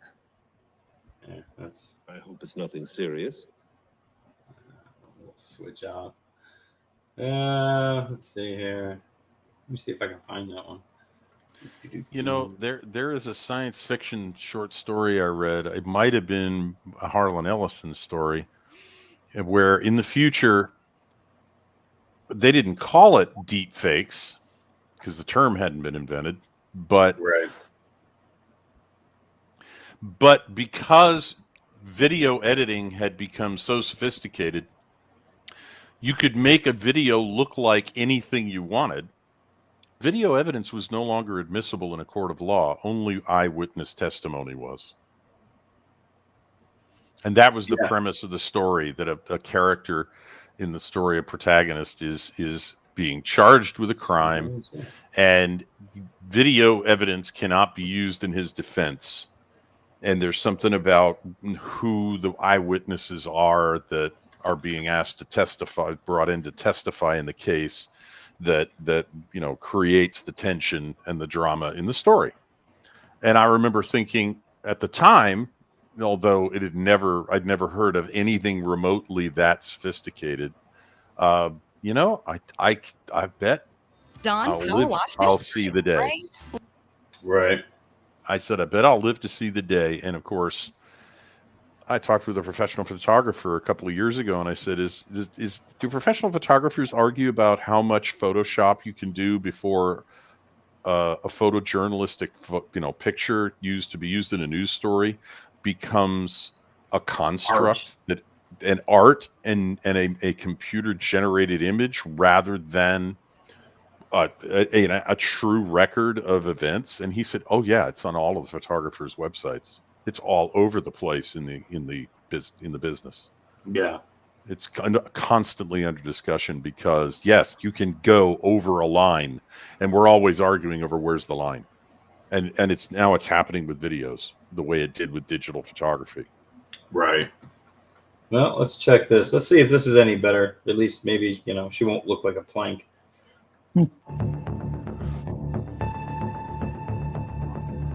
It's already infinitely better. No.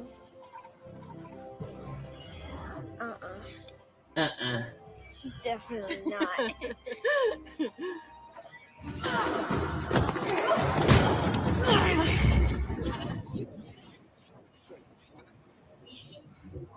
Lose control again, and you'll have to commune with the supreme intelligence.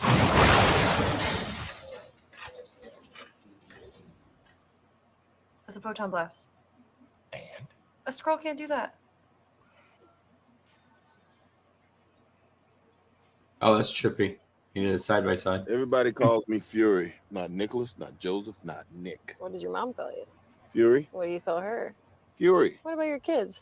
If I have them, they'll call me Fury. You wanted to race the base and you rode a Mustang, but you cheated, took a shortcut. Since when is a shortcut cheating? Since it violates the predetermined rules of engagement. I definitely don't remember those. Of course you don't.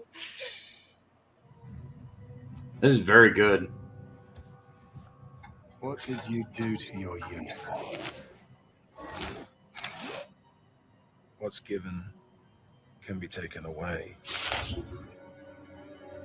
I stand before you as my true self, without deception. And who is that out there? I saw you crush 20 of my best men with your hands bound. I just want to talk. Last time we talked, I ended up hanging from my ankles. That was before I knew who you were. After you? Impressive. Oh, you should see what I can do with a paperclip. Your plan is to leave the atmosphere in a craft not designed for the journey, and you anticipate hostile encounters with a technologically superior foreign enemy, correct? I just think you should consider what kind of example you're setting for your daughter. Green transforming aliens? There's no such thing. You are absolutely right, young lady. There's no such thing. Because if there were, we would want to keep that to ourselves. Everything that I knew was a lie. Now, you understand. What do I understand now? Yunrog killed Marvel. He killed her. Your people are terrorists. They kill innocents.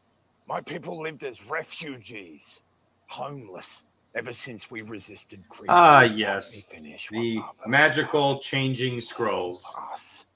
Find the core. Well, I already destroyed it. No, you destroyed the engine. The core that powered it is in a remote location. You'll use it to destroy us. All right. Well, I will say very good job and horrible casting on Disney's part. But anyway. There's a line from Top Gear that stuck in my mind because it was an odd comment on pop culture from Jeremy Clarkson. Let me take a quick look here. I need a name. Pirates of the Caribbean. Actually, Jens brings up a pretty interesting point. Part of the script to Running Man was predictive in that the blaming of Schwarzenegger for the deaths of those people was in fact done as a deep fake. Yes, it was. Yeah. Yes, it was. So, it was very, deep very fake to make him the villain. And the original tape was still in existence. And that's probably one of the few things that the book and the movie have in common. Right. Yeah. Yeah, here we are. So Keira Knightley, another actress with the physical attributes, not that too dissimilar from Brie Larson. Jeremy Clarkson once said of Keira Knightley, she's an ironing board with a face, but she works. So, yeah, it's not just the type. I think it's the type and the personality, and Brie just doesn't project. It's an old saying amongst politicians. Hey, when you learn to fake authenticity, you have it made. You're right. and I think that's part of Brie did I watched a lot of, because of course Friday Night Tights would just pull them up, play them, and laugh at them. When Brie last year during the lockdowns decided to start her very own personal YouTube channel, which was so obviously hyper produced with multiple cameras and makeup and go on and on and on and on. And I'm like, this actually is better than the Comic-Con that I saw that year, where they had panel discussions and things instead of people actually going to San Diego Comic-Con. It fell so flat on its face. And Brie's stuff was actually done better, produced better than that.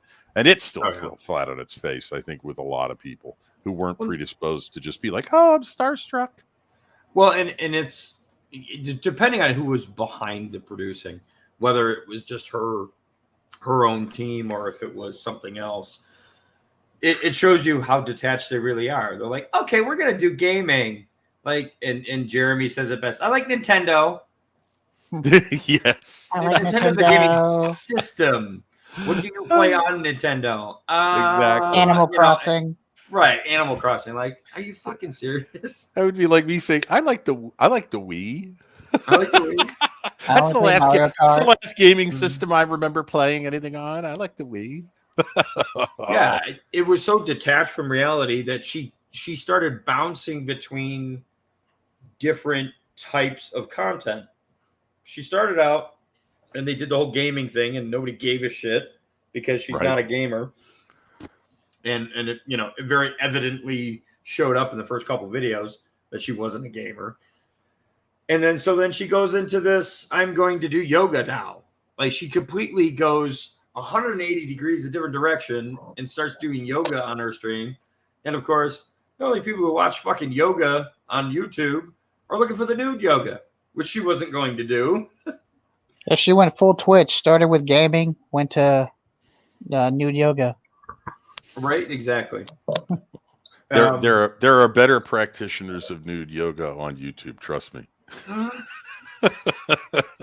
Oh yeah, but I mean that's the thing. It's like she was doing just regular yoga. And it's like, who the fuck cares? Yeah, like 99% of YouTube doesn't give a shit about your yoga techniques. Exactly.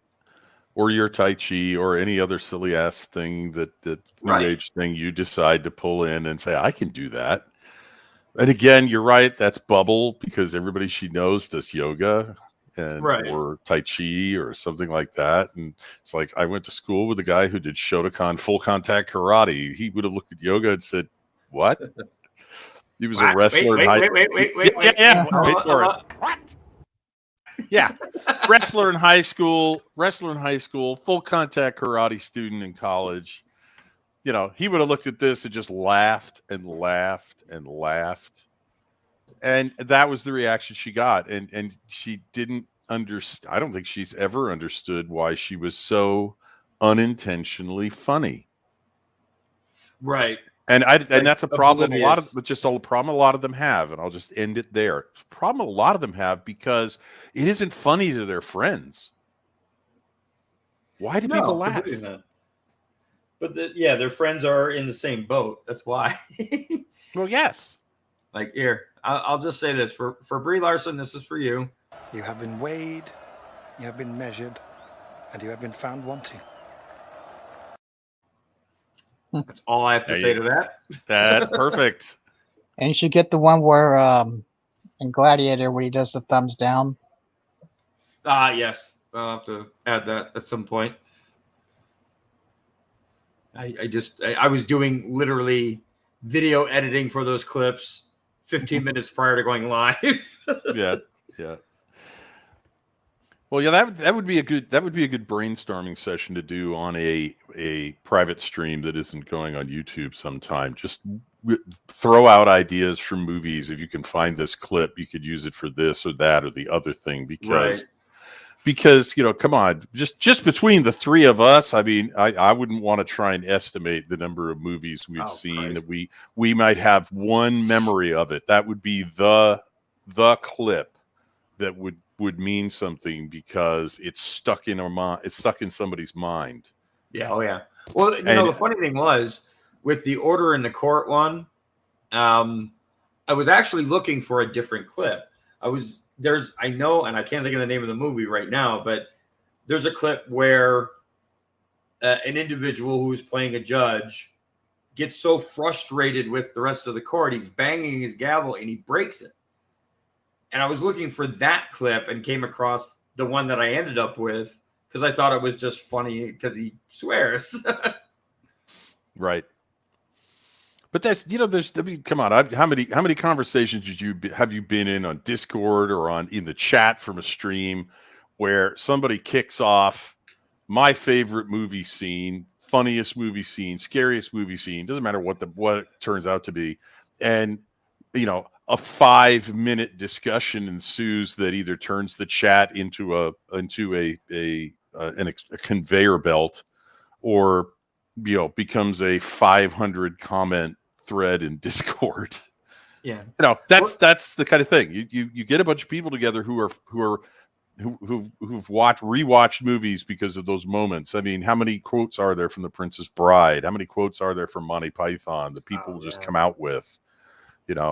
And when somebody is just spouting nonsense, you just go straight to, you keep saying that word. I don't think that word means what you think it means. Right.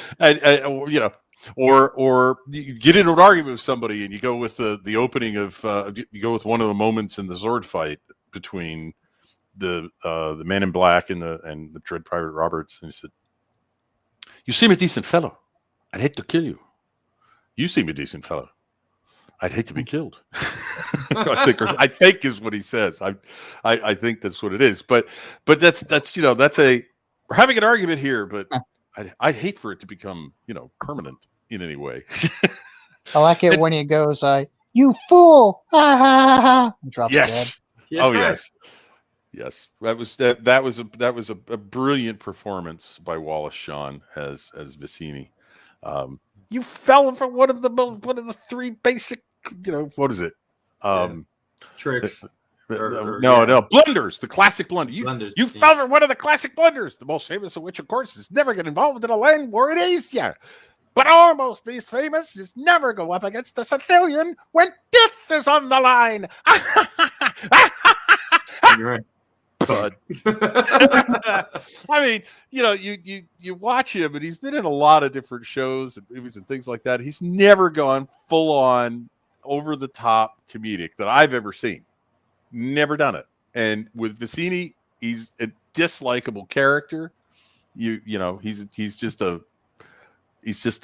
kind of guy where if you shake his hand, you're going to count your fingers afterwards. Right. Yeah. And he does it so well. So, and I actually was saying to somebody in the chat the other night, they're talking about the movie Soldier starring Kurt Russell. Oh, yeah, I remember that. And he was like, I've never heard of it. I've never seen it. I said, well, it was one of those now classic movies that bombed at the box office because the studio had no idea how to market it. Much like the other movie that is probably the archetype for that, The Princess Bride. And he went, I love The Princess Bride. I said, then watch Soldier, because the only reason Soldier isn't a classic that's on late night, the Late Show or whatever, or on rotation on Netflix and HBO is because it bombed at the box office because they didn't know what they had. They didn't know how to sell it. They didn't know how to sell it. But the performance in Soldier by Kurt Russell, I mean, I think, what is it? It's between 15 and 20 minutes into the film before he delivers his first line. And I'm sure somebody out there has counted the number of lines he delivers in the movie, whether it's a speech, that's one, or every sentence, if you want to try and add the number. But he has almost no lines, and the acting he does with no lines is spectacular. It really is. You don't feel like you're watching, a plank of wood wander through a movie where nothing is being said. And Princess Bride, of course, is just absolutely overloaded with wonderful dialogue. So they're totally different as movies, but they share one thing in common. The studios that made them didn't know how the hell to market them.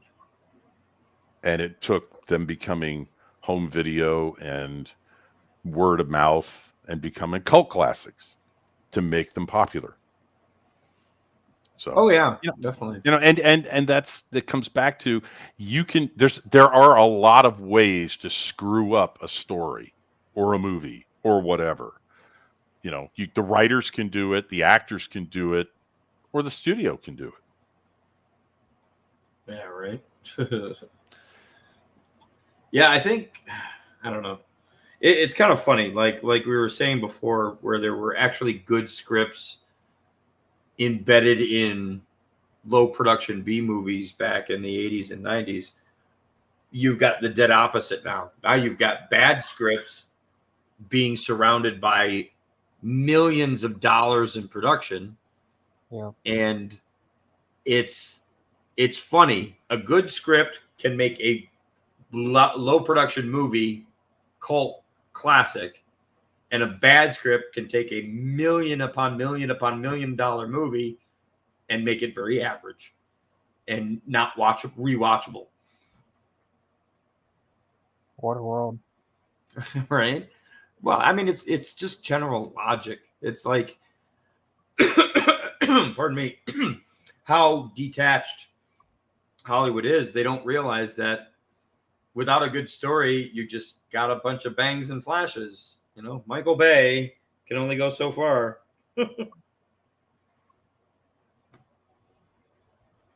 I've been trying to think, what was the last non-superhero movie I saw in theaters that was great? I mean, I'm rattling my brain trying to remember one. Yeah, it's been a while. God, because I really didn't go. I mean, once the internet and digital age came about, everything became much more focused on, well, I'll watch it later, I'll download it because I know somebody's going to rip the DVD and I'll be able to get that, at some point. Jesus. Ford Fairlane, oddly enough, the Andrew Dice Clay movie, Ford Fairlane, which, of course, Andrew Dice Clay really pissed off a lot of people with his type of comedy. But it was actually a pretty decent movie otherwise. Again, nothing, it's not going to win an Oscar or anything like that. But it was actually a pretty solid, funny movie. And just to give you an idea, that came out, let's see here, Ford Fairlane, 1990. Damn. I'd seen that in the theater. So, yeah, it's been since 90 since I've seen a decent movie in a theater. And oddly enough, I was in the military when I went to see that. After I got out of the military for a brief period of time, I actually worked at a movie theater and still didn't go see movies because there was nothing interesting to see. I think I made the mistake of, God, what was the name of that movie? It just happened to be showing just after I got, because I used to do the cleanup early in the morning at the movie theater. So by the time we were done, that's when they started showing movies and people started coming in. So I just kind of hung around and walked into one of the theaters and watched, I can't even remember the name of that movie. It was with Drew Barrymore. 50 First Dates? No, before that. I'll have to look at her IMDb. It was kind of a thriller in a way. Boy, I'd have to really dig back. Of course, they want to give me her producer credits because, that's what I really came for. Okay, so actress. Oh, God. First wedding singer, best man on screen. Bad Girls, Kanger. Hide. No Place to Hide? No. Poison Ivy. And it was shit. That was 92. I mean, that was actually, well, yeah, that was right before I got out. I thought that was actually when I was working at the theater. I don't think I'd seen anything while I was at the theater. Now that I think about it, it's such a strange thing. I could have gone pretty much for free. I still had to pay for popcorn and shit like that. But, yeah, I didn't bother seeing anything because there was just nothing that I couldn't have seen in other ways. Be it Blockbuster or whatever. Because at that time, Blockbuster was huge.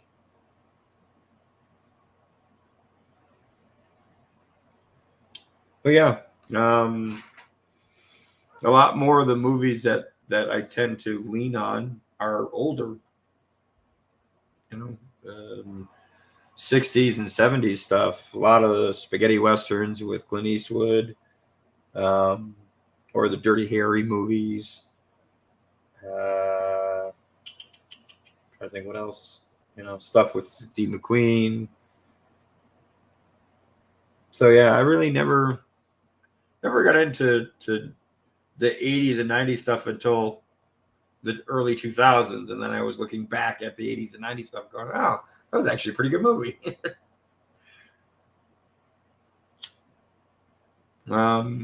Actually, I do think, I'm trying to remember. Tango and Cash may have been a movie that I went to go see. Because I remember I was in California. When did that come out? Tango and Cash.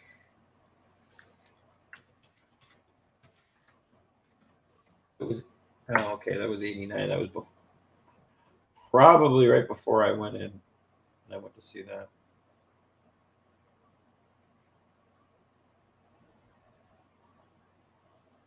But yeah, I mean, nothing. Last Boy Scout I seen on cable. Red Heat I seen on cable. Point Break I seen on cable. All right, I saw Bohemian Rhapsody in 2018. That was okay. Yeah, I mean, it wasn't bad. I wasn't so like a lot of people were kind of miffed about the portrayal. I didn't think he did a bad job.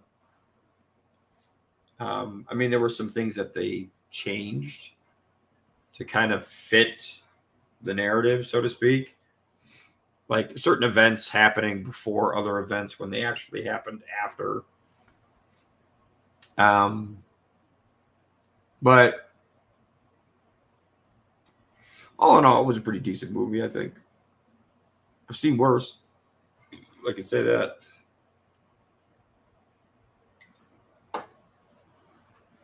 But yeah, I would say well, go ahead. I was just saying, I think that is the last non-superhero movie I've saw in theaters, because the other one was Joker. Yeah, and I didn't go to the theater for Joker. I don't think I haven't been to a theater. Like the last movie I seen, if you include superhero stuff, would have been the second Deadpool. All right.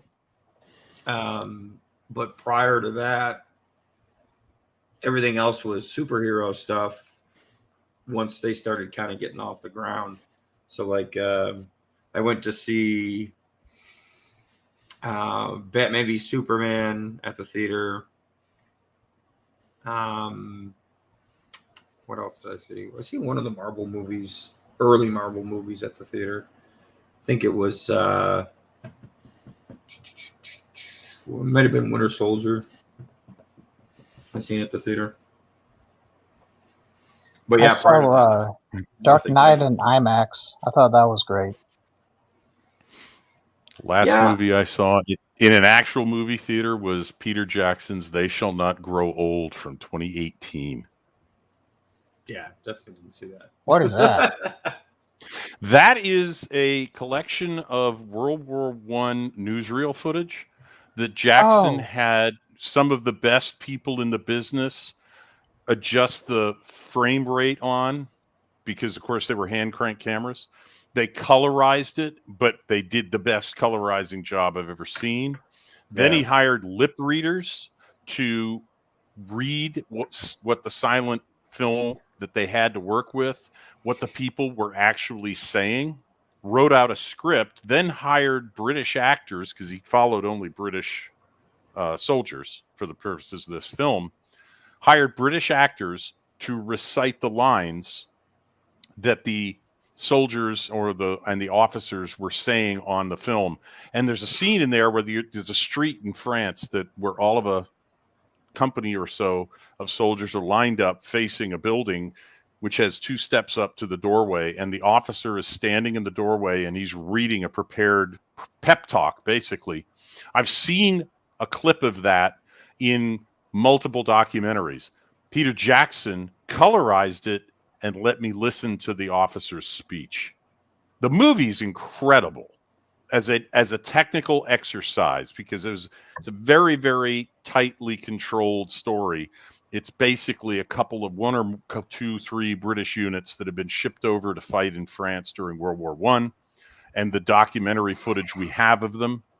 But what he did was every single thing the current state of the art could do to make it look like a modern film. And if you haven't seen it, find it. It's amazing to see what they can do now when they aren't trying to fool you into thinking something else. They're just trying to take the alien quality out of 100-year-old or more piece of film and make it look like it was shot yesterday. And when they transition from the original black and white to their first piece of colorized, adjusted film, it's really eerie. Yeah, I would say so. It's a highly recommended. Peter Jackson's They Shall Not Grow Old. It's amazing. So yeah, but that's the last thing I saw, because after that, I haven't seen a movie that I wanted to spend the money on, go to a theater for. I'm just like, well, I'll wait till it comes available on Amazon or HBO Plus or something like that and watch it at home.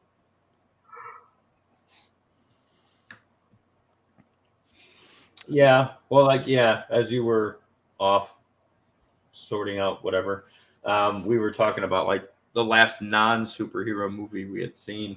And for me, it's been years, like legit years. Mm-hmm. I think the last non-superhero movie I've seen is Ford versus Ferrari. Yes, and I didn't see it at the theater. I seen it at home. Oh, well, I didn't see it at the theater. I saw it on my TV at home because, like I said, I just don't go to the theater anymore. I can't be bothered. It's too far, and especially now, it's too far away. Right. Well, yeah, I mean, Where that's I kind of live what now. we were getting at. It was like, you know, when was the last when you actually bothered to go to the theater to go watch that wasn't a superhero movie? And for me, I mean, I may have seen something in the mid to late 90s that I just don't remember, you know, and for probably good reason. But the only one that really comes to mind is when I was in the military, I went to go see Fort Fairlane with Andrew Dice Clay. That I can, you know, like legit remember which theater I went to, and because it was just off base, and you know, there was more to it than just the movie. But I do remember watching the movie and thinking it was actually kind of funny. Yeah, it's. I mean, the last several times I've been to a theater, it's been to where I lived was called a Lux Theater. So there was a bar restaurant on an upper level, mezzanine level in the theater, and you could go. You know, you had to have your specific ticket for that part of the theater to get up there. And then when you're up there, okay, so you could eat dinner before the movie if you wanted to. Or, you know, if you got there later, you'd go to your seat, which was like a first-class airline seat, a big leather armchair. And it had a swivel tray that you could slide around in front of you. And they had like 3 or 4 waiters who were taking drink and food orders. You know, it wasn't just popcorn and Coke. It was, would you like a mixed drink and, a plate of ribs or some jalapeno poppers or something like that, or cheese nachos. And, you know, that was really cool. Because one, the seats were grouped in blocks of 4, and then there was an aisle. So you were never cheek by jowl with anybody. And you were, you know, only really right next to the person you came with. So, you know, it was $20 a ticket. And I'm like, well, they want $10 to sit down in the mosh pit down there. I might as well come up here and have a drink and, you know, some real food and watch a movie. That sounds like what the Texas people say Alamo Drafthouse. Exactly like that. Yes. I mean, I think they were one of the first that did that. They were a leader. And I'm glad they found a buyer and came out of bankruptcy and are back in operation, because if there's any place I would like to go see a movie, it would probably be an Alamo Drafthouse. It's worth it. I mean, it's worth it. If you've got a big screen TV at home and a decent sound and anywhere near a decent sound system, it's a lot. It's a big ask to get your butt out, go to a theater, especially when, you know, I've got a nice recliner in my leather couch. I can just, you know, bring my feet up, and kick back, watch a movie. You know, but I have to go to a theater with a coach airline seat, basically, the normal theater, and I'm like, no. And it's just it's a shoebox with surround sound, and 37 people on cell phones all the way through the movie. Yeah, right. I did go to the theater in town that actually does like the dinner theater type thing, where they have these huge recliners and you have like a table you can pull up and put in front of you for your dinner. And I found it to be distracting, because you constantly have like waiters and waitresses walking up and down the aisles, and you know, I typically eat before I go to see a movie if I'm going to go to a theater to see a movie. So I had to intentionally not eat, drag myself a little later on food so that I would be, actually in the mood to eat. And the whole time I'm like, it's pitch black in the theater. You're trying to fumble around to find the plate, let alone find the object that you're trying to eat. Like, it was just horrible. It was a horrible situation. Like, they didn't need to make it so dark that you couldn't even see 2 foot in front of you. Made no sense. The food was okay, but you spent half the time looking down at your plate. Right. I mean, yeah, nightclubs have figured that one out years ago. They put a shaded lamp in the middle of your table, and it just lights your table. Exactly. Yeah. Then it doesn't really light anything else, and I don't understand why they can't do that. But that's my problem with the movie theater. I'm old enough to remember when a movie theater had gilt and carved wood and reclining seats, and they were wider because they weren't trying to pack 15 more seats per, or 5 more seats per row into the theater. And, you had a big proscenium with the curtain where the curtain opened and closed, and they would open up the curtain and there's the screen and they'd project the movie, and you had a balcony or a whatever behind you if you wanted to sit back there. I mean, that's what I remember. And then you go to you go to a multiplex today, and when they first started, they literally just subdivided a theater into a bunch of little boxes and painted the walls black. Yeah. And they were about as depressing. They were absolutely depressing places to sit and watch a movie. It's interesting. It does depend on, of course, now, a lot of theaters are struggling like a son of a bitch, but before all of this, it did depend on which theaters you went to. Because the one that's like in town, that's at the mall, on my side of town, they actually have really nice seats. Right. But if you go to, there's another theater that's further west or further towards central Tucson, but a little south, and it's older, and the seats are uncomfortable as hell, and it's just a completely different environment. But the theater that the one that's at the mall is actually it's a really nice theater. It's just I have found no reason to bother to go. Right. And definitely not now. And you don't even have to have a massive home theater. I mean, unless you want to watch a really epic movie, you don't need a massive home theater to be able to enjoy watching a movie at home. Yeah. And given the price of all of these snacks and everything, and this has been true for years, because once they make, the movie theaters make probably more money from concessions than they do from selling tickets. Oh, they make no money from selling tickets. That's been that way for years. When I was doing cleanup crew, no, they don't make anything. There's a contractual agreement, but as far as individual tickets, they actually get zero from the individual tickets. So what ends up happening is the company that's putting the movie out goes to all of these different theater chains and says, okay, we want to show this movie. We'll agree to X amount for you to play it on so many screens. And it's a negotiation.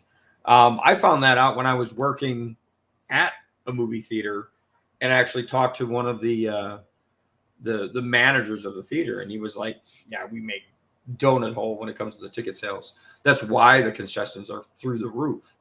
Right. Even back then. And that was, mid 90s when I was working there.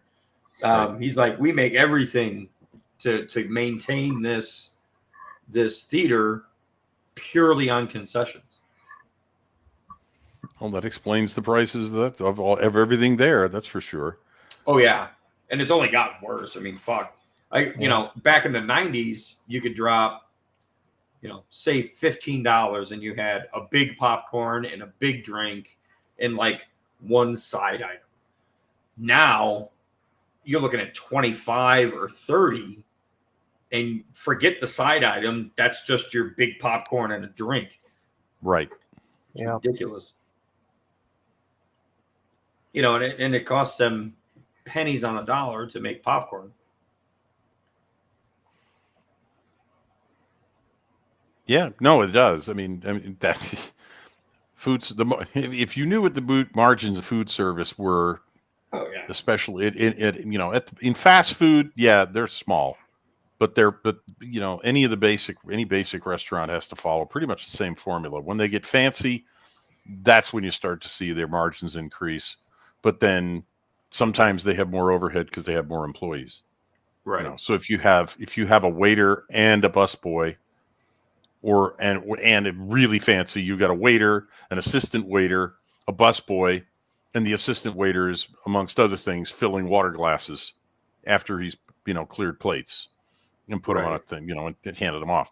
And so the cost models are different, but bottom line is, the margins are always the lifeblood of the business. And what's killing movie theaters is, and I believe, again, I believe this. I mean, I got out of the habit of going to a theater because I got tired of I'd rather be on a Greyhound bus than sitting in a movie theater feel of a movie theater. Okay. Yeah. At least with a Greyhound bus, the scenery changes and the seats are more flexible, and they're usually a little wider. So the theater drove me away until they came out with the Lux Theater idea. I said, okay, let's try it. I mean, I know it costs more than twice as much, but let's see what it's like. Well, that was an eye opener. That was like, oh, this is much better. This is like flying first class, right? Instead of cattle car, and that may be the direction the theaters wind up going, because if my big screen TV, and if I ever get it running again, my home stereo, are competing with a standard movie theater seat, my home theater wins. Oh yeah, completely. So if you're gonna wait on me and bring me a drink and some cheese fries with bacon, okay, maybe I'll give you your extra $10 and sit there and then order the side and order the drink and sit there and nosh while I watch a movie. Right. But you got to provide a better service than my living room does for watching a movie. And mostly now my feeling is that's an IMAX theater, because now I've got the big screen. Right. Well, I will say this, no matter what type of theater you decide to go to, nothing beats especially as you get older and your bladder starts to function differently, being able to pause, hit the bathroom, come back, and unpause. Nothing will ever beat that. That is absolutely true. So, I mean, they can sit there and offer the world. If you can't pause the movie when I need to go pee, I'm going to miss some of it, and I'm not going to be happy. Right. Because I paid for the whole damn movie, damn it. Yeah. Yeah, it's a business model that started a long time ago. Independent theater chains like the AMCs, the Royals, and all that, they may go the way of the dodo, and we may wind up with those starting to move back towards the old model where studios owned theaters. Right. And that was their exhibition division, and they just sent them the movies. Or they sent them the movies at a very low rate. You pay us so that we're not a cost center anymore. You pay us for the movie. You pay us a wholesale price, let's say, for the movie, 2 cartoons and a newsreel. Now I'm going all the way back to the 40s and 50s. Right. And then they'd show it. And if they wanted to show the movies back to back to back to back to back on a Saturday afternoon starting at noon and make them all matinees for whatever, they were allowed to do that because they had already paid for the movies. They had them for a certain amount of time. And if they wanted to show them an extra 4 times a week with matinees, nobody was going to stop them. They just had to return the movies at the end of the lease, the rental period. They were essentially renting them from the studio. Right. And we may see that come back, but then I think you'll see Alamo Drafthouse stick around because they have a slightly different business model that offers a slightly different service that's not just here, go see a movie and eat some candy and sugary drink and maybe some overly salted popcorn. Nothing wrong with overly salted popcorn, by the way. I'm not really dinging that. That's great stuff. Oh no. I mean, the one thing that is kind of a bummer is not being able to get popcorn at home that has the same type of butter as a movie theater. Because I'm a big like lay it thick on that motherfucker. I want it coated with butter. Yeah. Because they don't use real butter per se. It's liquid butter, so it doesn't coagulate and get hard like butter would if it sat around. Right. And the only way to get your hands on that type of butter is to reach out to a restaurant supply type of place. Oh, well. Okay. That's not the only way, but the other way you can do at home is kind of a pain. What you can do at home is take a pound of butter and put it in a pot and clarify it. Mm. Now, clarifying butter is a bit of a hassle, and I've seen one TV chef say, if I can show you in 5 minutes how to clarify butter, will you please promise me you'll try it at home? And then he proceeds to do it. Now, of course, he has the magic of television. He can edit, he can do cuts, he can do all sorts of things. But the bottom line is that if, there are dishes where you have to have clarified butter because, one, it doesn't burn like regular butter because you've taken all the fats out of it. Right. And two, it's the flavor you want at the cooking temperature you want. So you get both things that you will not get from any other cooking fat. I don't care what it is. Right. So there are some dishes where the only way you're going to fry this properly is you make a big batch of clarified butter to start with, you pour it in a pan, and you cook your breaded shrimp or whatever it is you're going to make. And it's worth it when you're doing that. Now, at home, is it worth it to put on your popcorn? I think so. I mean, when you're talking about, I want the closest thing to movie popcorn that I can possibly get, we're going to sit down, have a movie night, watch all 3 episodes of The Lord of the Rings in 4K, or we're going to watch the first 3 episodes of Star Wars as a marathon. Right.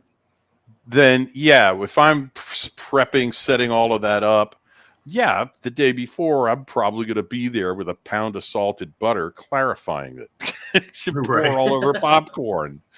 And, we've got a popcorn popper that's a heat-safe plastic thing, rubberized pot with a vent on the top. So we don't have to have we just buy bulk popcorn in a jar. Right.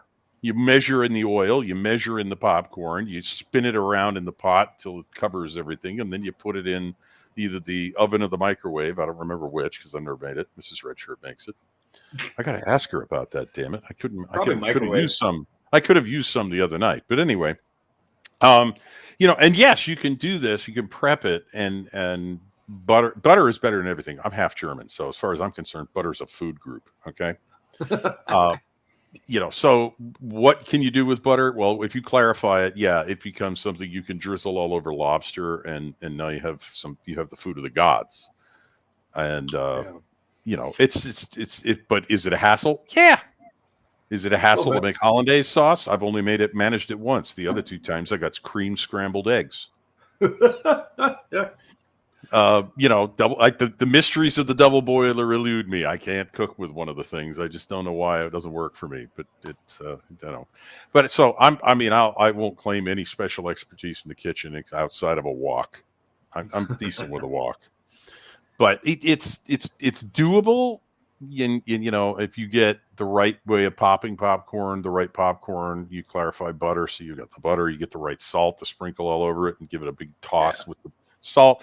Oh, hell yeah. You can do better than a cafeteria, which is what you're getting from a movie theater. You know, that's what that is. I mean, that's a machine that you would find. You know, that's a cafeteria level food production machine. Right, Are they getting ingredients that you might find difficult to find, like the liquefied butter? Yeah, but you can make something that's just about as good or better. I Just think a little actually more work. nowadays it's a little easier than it used to be. I mean, I know about this stuff from working in the restaurant industry, and being a manager at a pizza place, you end up having to place certain orders for certain things. Nowadays, I can go on the web, and type restaurant supply, find any number anywhere in the world, let alone just the US, and have it shipped to my door. I mean, yeah, back in the 90s, it was probably a bit harder because you'd really have to call a restaurant supply place and be like, look, I'm not a restaurant, but whereas now they don't even ask.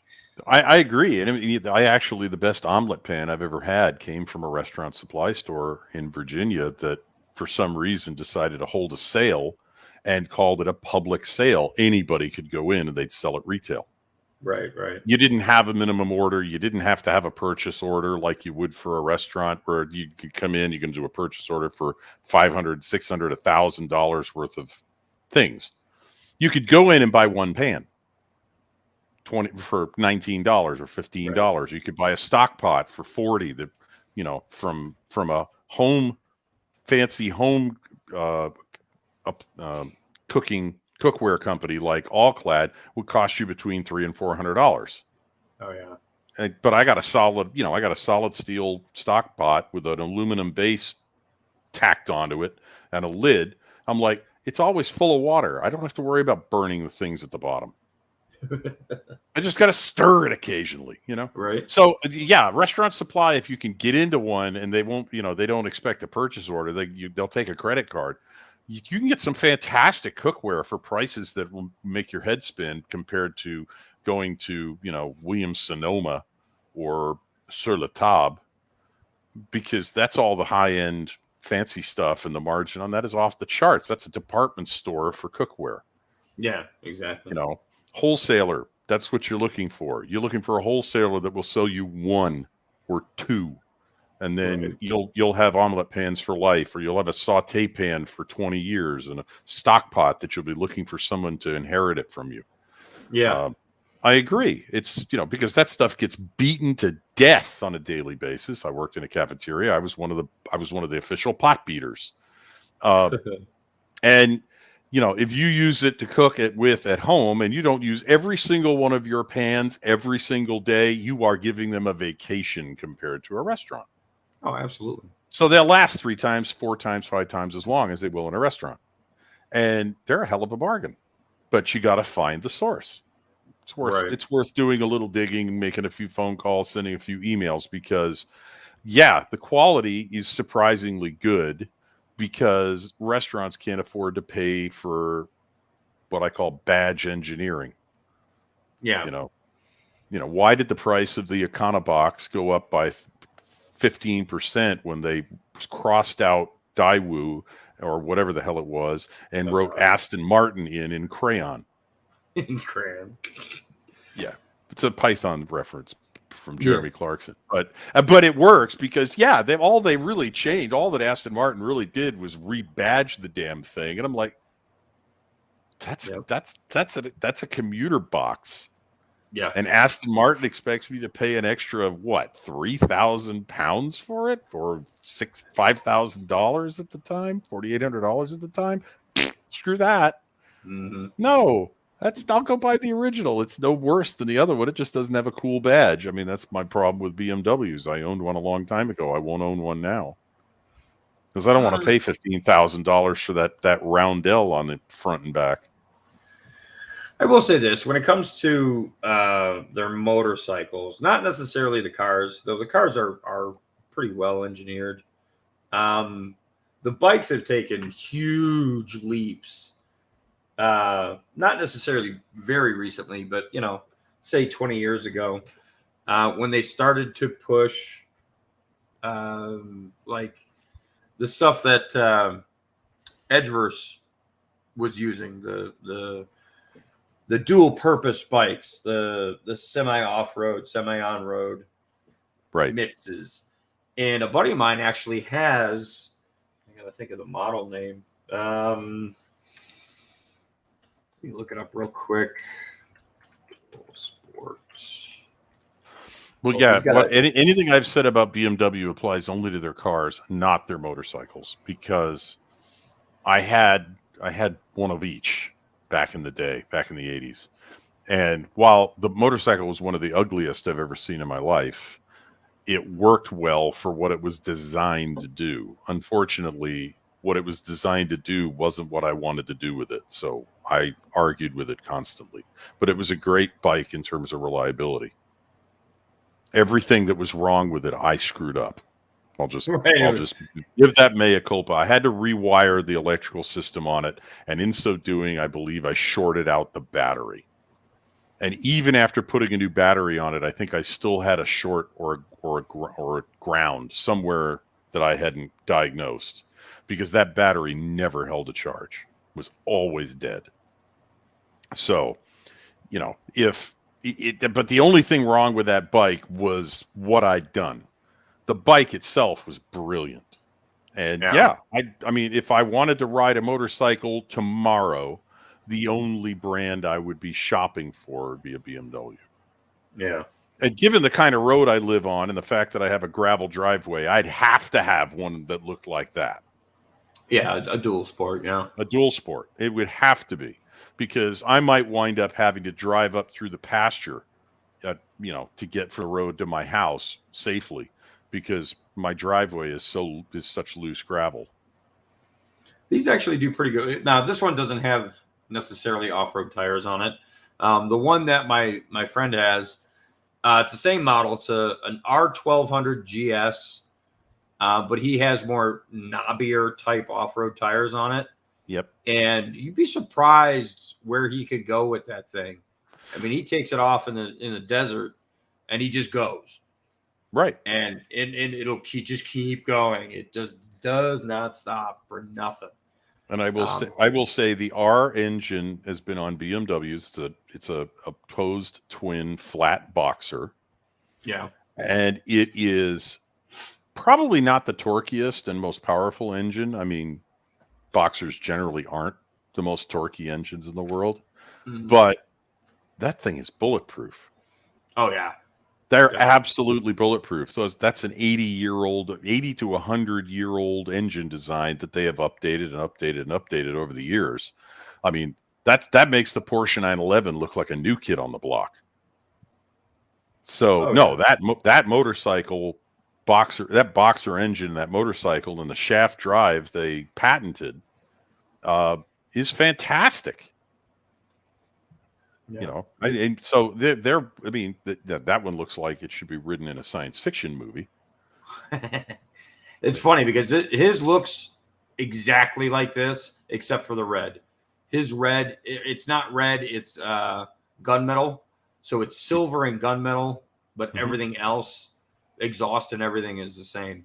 But again, he's got a bit more knobbier tires on it. These things are beasts. I mean, they go. Oh yeah. And the beauty of the boxer engine is you don't have to put crash bars on it to keep it from crushing your leg if you fall over. Right. Because the bike lands on the valve cover, and you just slide out from under it and turn the air blue while you pick the thing back up. Assuming you did it at low speed. If you do it at high speed, it can get uglier. Yeah, but I mean, they do sell a factory. Actually, the first image I showed had the factory guard around it, and that's actually like perfect for that bike because it protects the heads exactly where they are at. So you don't it's just maybe an inch or two off the side of the head, so it's not real wide. Not any more wider than the bike already is. But it does protect it pretty good. Well, like I said to my friend when I bought the boxer, I said, so, what happens if I dump this bike because I hit a patch of sand or something or gravel? And it lands on the valve cover. I mean, am I going to be rebuilding the top end of this engine? He says, if you drop this bike at more than 3 miles an hour, that valve cover is going to be the least of your worries. You're right. I said, oh, okay. He said, and it's not the most expensive part on the bike, so don't worry about it. Yeah. I do think, like, and I haven't seen them lately, but I know there's a variation on the Dual Sport that actually uses the upright 4-cylinder because they designed an upright. Yeah, they just they did it upright because the original K was flat.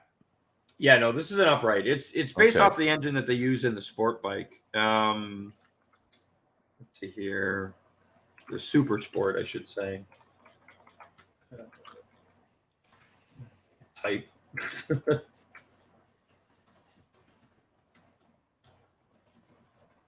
Is it the S1000RR? Let me see if I can find a good image of one here. That's probably pretty good. Open image. Oh no, it's like a spec. Awesome. Gotta love that. Nope, still tiny. Maybe this one. Nope. Jesus Christ. Can't find a decent image of this damn thing. No, that's the racing bike. I don't like that. Jesus. What is with BMW and their tiny little thumbnails? Maybe this. Give me some decent. There we go. Now it's not in traditional BMW colors, but whatever. So yeah, that's their Super Sport. That's actually one of the race bikes. But they started to produce bikes based on the engine that they're using in this, which is an upright 4. I haven't seen them out yet. But that's kind of the direction they're going because they want to, again, keep the bike as narrow as possible and kind of change its dimensions a bit. But the engine in these are same scenario. They're way over-engineered, but they last. Like, you can beat the snot out of these things and they won't break. Back in the 80s when I was shopping for motorcycles, the word I got was that, most of the Japanese bikes would go 30 to 35,000 miles, and they'd be junk. If you bought like a cruising bike, or like a Honda Goldwing, you'd go 30 to 35,000, maybe 40,000 miles and rebuild it. And the BMW was, you go 100,000 miles and then you rebuild it. Yeah. And at 200,000 miles, you have to rebuild it again. And I'm like, that's an entire. So this is the weird one to me. The two motorcycle makers that made the longest lived motorcycles back when I was riding were BMW and Harley Davidson. Because Harleys were rebuildable as well because their engines were so under stressed. They put huge engines in their bikes and they weren't that fast. No, they weren't. So you had, this was the reason why they had the lean back, relax, and ride this bike, because that was the way the whole bike operated. You get on a BMW that's one of the higher revving engines and one of the higher performance bikes, and there's a reason that you have the low handlebars and a cafe cowl unless you want a cruiser, because if you wind that up, one, the bike's going to try and torque itself over on its side, and two, you need to be down low behind that cowl just not to fall off the back. So the different philosophies. But the thing that they had in common was they both lasted far longer than almost anything else.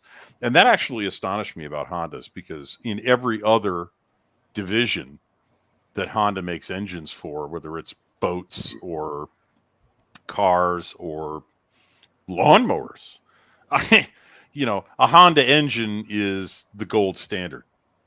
And I just never understood why Honda motorcycle engines, when they were above the tiny ones, didn't last as long. I mean, they make outboard 6-cylinder outboard motors that last forever. They make 6-cylinder engines for cars that last forever. But they apparently couldn't make a 4-cylinder engine for a motorcycle that would last more than 35,000 miles. Maybe that was just the 80s. I don't know. Yeah, I think it could be different. It could easily be different now. It's been a long time, although the original family's gone from Honda. Which I don't think is going to be a good thing, because that was an engineer's company back in the day. I'm showing this image for good reason. This was the time frame that Harley wished never happened. The AMF Harley Davidson. I literally watched a documentary, and they were talking to dealership owners that had been dealership owners for years. They're long standing within the Harley community. And these guys are like, man, during the AMF years, they'd ship us bikes. And they're always, when they're shipped, they're partially assembled. So you have to kind of finish assembling them, but everything core of the bike was already assembled. So the rear swing arm and the rear wheel and the engine and the frame were all one piece. And then you'd have to, put the front forks on, put the handlebars on, and then finish up dressing it up, like the seat and whatnot. And they'd say, we get these things in, get them all gussied up to put out onto the floor, and they'd be leaking oil.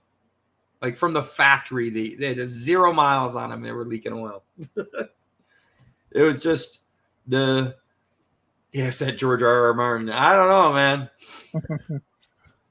It's somebody. I mean, dude's got tree trunks for legs, but Jesus. This is an era that Harley wished never existed. And it's unfortunate because design-wise, they were actually pretty sharp. But engineering-wise, they were just big piles of junk. I actually ran into a guy when I was doing construction. It's a kid going to school at University of Arizona in town. And as I was leaving work, it's like, because we would start super early and we'd leave by like 3 o'clock. And I'm walking out to my car, and I was parked right near where he had his bike parked. So I figured I'd wait a little bit. And I seen the guy come out, and he's got this helmet and whatnot. And I'm like, so you actually bought an AMF Harley? And he was like, I bought it with the intentions on rebuilding it. I was like, oh, I see. He's like, yeah, this thing has been gone through top to bottom. Everything that was ever wrong with an AMF has been corrected. I was like, and it looked like this bike, but black. So it didn't have the red, white, and blue markings on it, but it did say Harley Davidson in the kind of diamond-shaped logo right about here. But, and I was just like, well, good on you, man. I can imagine it's a lot of work. He's like, you don't even know. I don't know. I honestly don't know when the AMF bikes, Harley AMF bikes were being produced, but that bike screams 1970s. Oh, yeah, absolutely. I mean, everything about it is just 70s. And it's a 71, so it's right at the beginning. It was as old as me at this point. Oh, mine was a 71. Yeah. That I bought in 1984. So it was old and decrepit. Yeah. And, if I ever bothered to get a Harley, because I was never really keen on Harley Davidsons, not new ones anyway, because I'm not willing to drop 32 grand on a bike. But yeah, I would probably lean towards this era just because I did like the styling of their Sportsters. Yep. Or much older, more of the Heritage Classic type stuff. Yeah. But those are getting impossible to find. They are. I mean, the crazy ones is that the BMW, the last BMWs I really, really liked the look of until they came out with some of their more modern bikes. Some of the things like the RS Dual Sports, which I actually think are pretty good looking, were the Slash 2s, which quite frankly look almost identical to the type of bike that was in Indiana Jones and the Last Crusade that had a sidecar bolted onto it. Because it was the 1930s BMW they produced through the 1960s, and my BMW was their first attempt at a modern bike with what at the time would be considered modern telescopic forks. The Slash 2 that my friend had still had the triangular fork with a vertical strut and a forward strut and a horizontal link. Oh Jesus! And they were basically, it was a trailing arm front suspension for a motorcycle, and I'm like, only BMW, only the Germans and only BMW would invent a front fork for a motorcycle that had a trailing arm in it. But they did work. I mean, they were a lot more stable going through a corner if you went, oh shit, I waited too long. Yeah. They wouldn't bite back as hard. But yeah, the Slash 2 that I had was not, that Slash 5 that I had was not the best bike. What would have worked better would have been the Slash 6, which is a normal wheelbase, not a short wheelbase. And that would have been a comfortable cruising bike to drive a couple hours on a trip and whatever. And no, you couldn't go crazy on an Alpine Pass, but we never had many Alpine Passes in New England. We had Vermont. That was the closest we came to Alpine roads. Yeah, I was gonna say this is actually the paint scheme that he had on his bike. Was the red, white, and blue stripe like this on a black tank. It looks like the logo for a movie theater's coming attractions with Harley Davidson glued over the top of it. Yeah, well, and that was AMF. I mean, their styling was very it's worn in. Jesus. Almost all of their logos were very 70s. Oh yeah. Like that. Oh God, yeah. All the multiple colors and everything. Yeah, I don't know. Yeah. I mean, I looked into some of them. Like I actually debated on many years ago when I was actually still married. I debated on trading my bike in on something a bit more friendly to a true person jaunt somewhere. And I was, legitimately seconds away from handing the keys to the dealership and taking a Kawasaki, one of their cruisers that was still, it was a big cruiser. I mean, it was a 1200. All like, not neon lime green, but like electric lime green. Like it had this weird kind of metallic glow to it. Mm-hmm. That and black. It was sharp, but at the end of the day, I just kind of looked at it. I was like, that may be fine for me and another person on the back, but me by myself, I wouldn't be having fun on that bike because I wouldn't be able to do the things that I would want to do. And I ended up deciding against it. But part of that was my ex-wife being a real pain in the ass going, no, I'll never get on it. I'm like, all right, fine. I'm keeping the one I got then. Yeah. But I mean, yeah, motorcycles. I mean, when I bought mine, I had no idea that there were classes of motorcycle, to be perfectly honest with you. I mean, the idea that there was, that there were differences between an off-road bike, a track bike, a short wheelbase, twisty mountain roads bike, and a big long distance cruiser. I kind of sort of knew that those sorts of bikes existed. But when I went to look at the bike that I bought, I had no idea what I was looking at. I only knew it was I only knew that it was in my price range. I could afford this one. And because the deciding factor. No, yeah, but I mean, it had a Tic Tac box taped to the top of the headlight with two Radio Shack toggle switches in it, one of which operated the headlight and the other of which operated the ignition. Because the guy had pushed the key into the headlight at one point with it aligned wrong and smashed the ignition plate. Oh, geez. Folded it in half and ripped it off of its mountings and just completely destroyed it. So he had to rewire it with a Tic Tac box and 2 Radio Shack switches. I went to a proper deep BMW parts app place and said, I need this, this, and this for the R60/2. And he said, oh, yeah, here, I'll get it in a week. And came back, I got the parts. And then it was that and one of the instructional maintenance books, which I got for that bike. And of course, I have the exploded diagram of all the wiring in the headlamp. And I went, every single piece of wire on this bike appears to go through this headlamp. It was the ugliest rat's nest of wires I'd ever seen in my life. And I went, oh my God. I wound up pulling half of it. That's how I think I got the short. I wound up pulling half of it out just so I could see what the hell I was working with. Put the plate in, wired that. Then I started trying to reattach all the wires where they belonged, according to the book. I must have screwed something up. But that was like, can you imagine rewiring an entire car's engine bay into the console behind the steering wheel? That was pretty much what I was doing. Yep, been there, done that. Yeah. And that was what I was like, the next time, if I ever buy another motorcycle, it's not going to have an electrical problem. Right. I learned my lesson.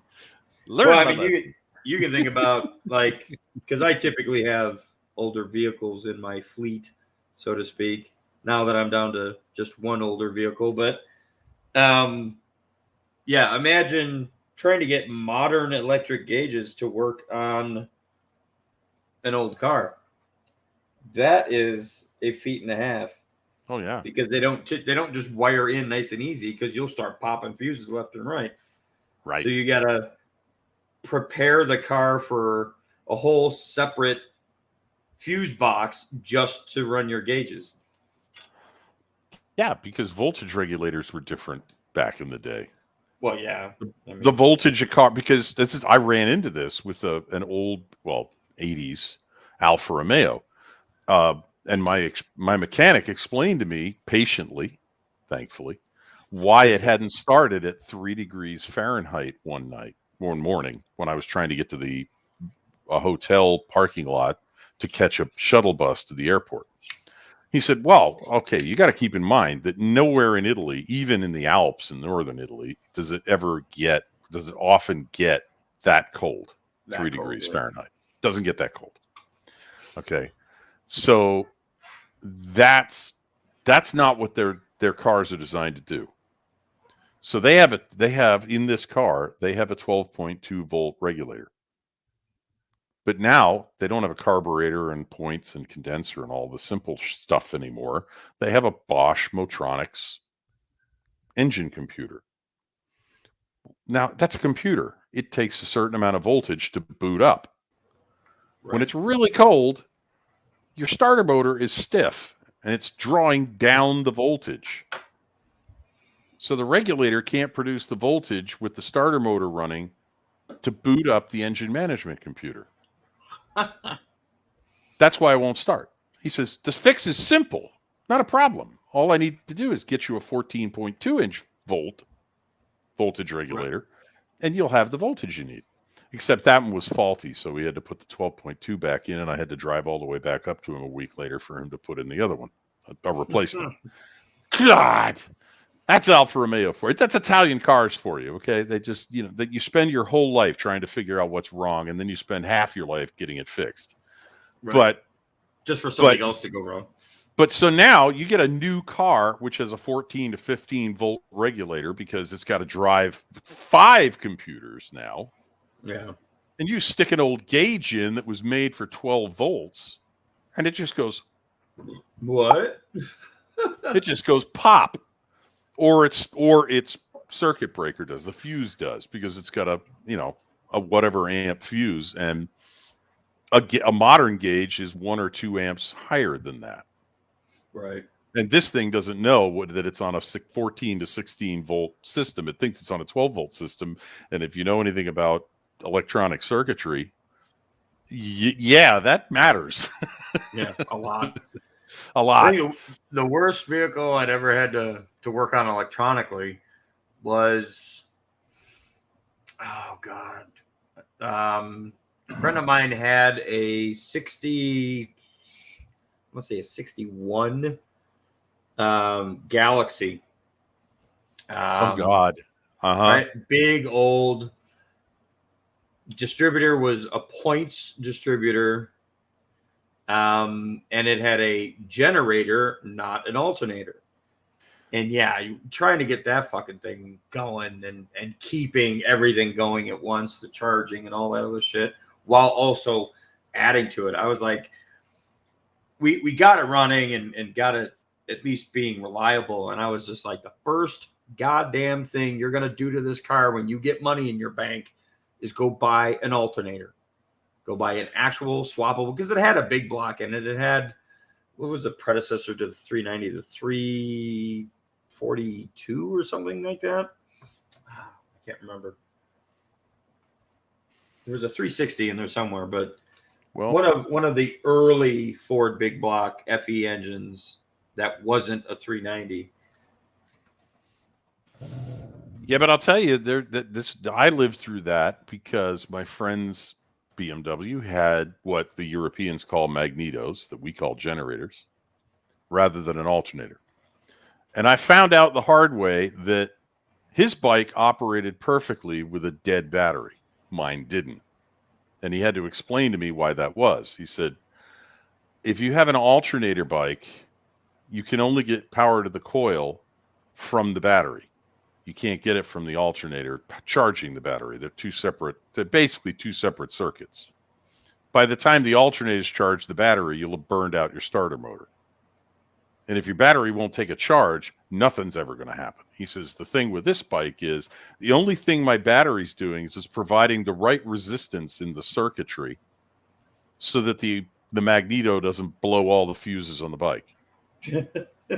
And that was it. As long as the magneto was running and running properly, he couldn't use the starter motor. That needed the battery.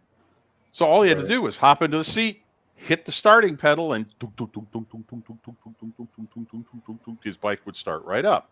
Mine had to have a battery charge in it, even if I kick-started it, in order to put charge into the condenser, send it through the alternator, go to the coil, and high voltage it and send it to a spark plug, one of the two, to start firing the bike up. And so there are some ways where if you're dealing with old electronics, that era, 60s up to the end of the 60s, maybe the early 70s for some backwards types like Triumph, having a generator isn't a bad thing if you can buy a new one, or a replacement, or a rebuilt one, because obviously nobody's used those things in years in cars or motorcycles.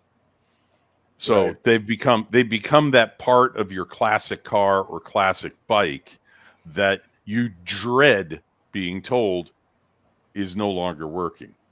Yeah. Because now you've probably got a 3-month death march to find somebody who can sell you a working one that will fit and that will work and all of that. And that's part of the reason that I don't own that beautiful old Alfa Romeo GT2000 coupe, because quite frankly, finding the parts would be ridiculous. No, it's just that's a car that you'd be looking for somebody to start fabricating things for. I just noticed Robert was trying to share something. So what is this? When you said what? This is immediately what I thought about.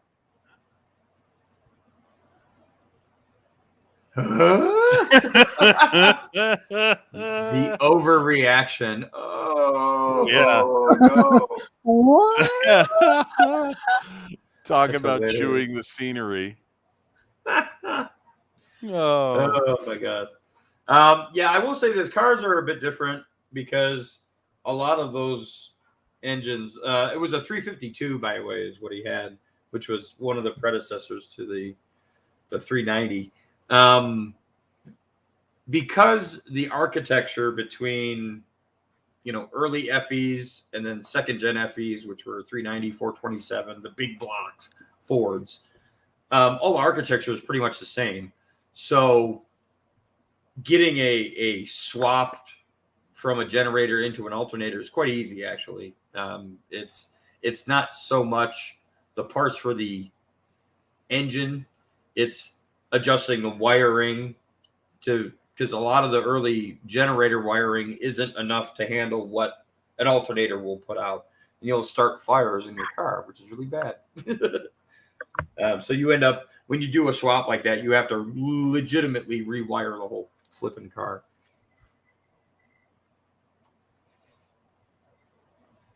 Oh, did he run off again? I think he did. Yeah. Need a refill. Okay. But yeah, I mean, you look at it now, I mean, Christ, there's so many cars out there that have engine swaps and whatnot that it doesn't even matter anymore. I used to work on mowers. That's about all I know. Well, the funny thing with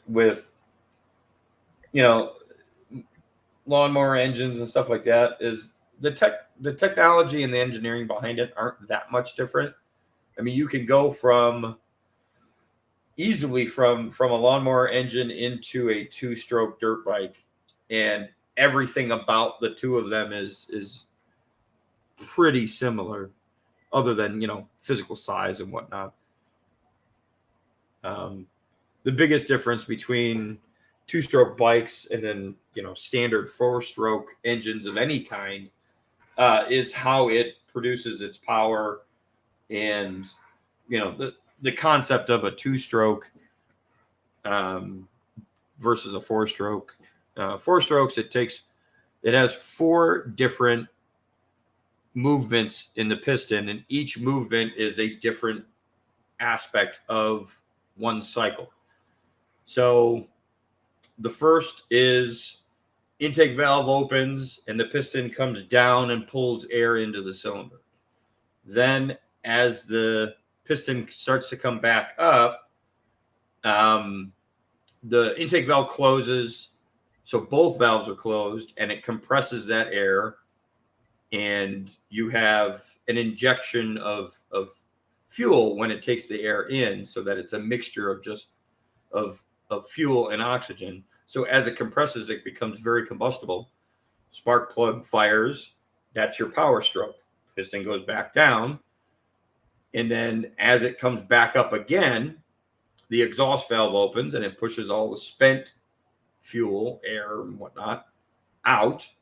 And it starts all over again. The next stroke down is the intake stroke. So that's where the concept of 4 strokes comes into play. 2 strokes are a bit different partially because there's only 2 movements to create one cycle, but that it also consumes oil in the process.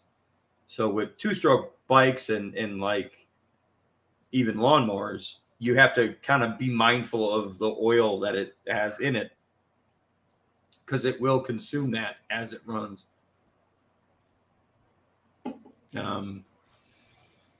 But yeah, that's why anytime you see an older 2-stroke bike or even a newer one, when they run, you can see a cloud of smoke as they're idling, because it's burning off oil.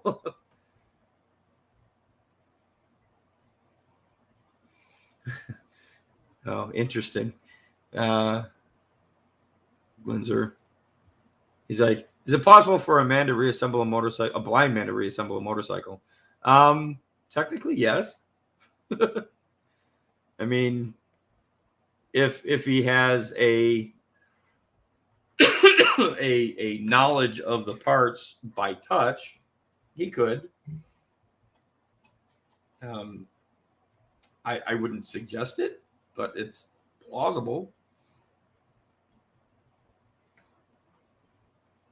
And of course, Happy Days, Happy Days was great until they legitimately created the jump the shark moment. Sit on it, Potsy. Right, exactly. They ran out of stories to tell, so they had Fonzie ski over top of a shark. That was horrible. And it was the death of 70s TV.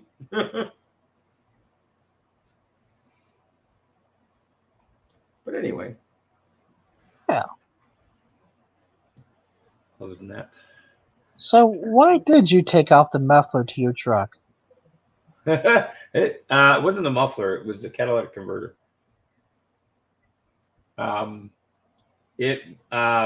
Diesels or any modern vehicle nowadays, you don't, like in Arizona, you have to do emissions. They don't do inspections. You basically pull into an emission shop and they test the vehicle to see if it's polluting or not. And there's, depending on the age of the vehicle, there's different ways to test. Sometimes if the vehicle's old enough, they put a probe into the exhaust to test the hydrocarbons. On modern vehicles, like my truck was an 06, it's OBD2, which means they just plug into the computer and it basically, the computer tells it what those numbers are. So, Jesus, another bullshit email. The key to diesel trucks is when you take the cat off, it doesn't throw an error on the computer. And they don't pollute any more than they did with the cat. Or they only pollute slightly more than they did with the cat. So the computer doesn't necessarily realize that there's anything different.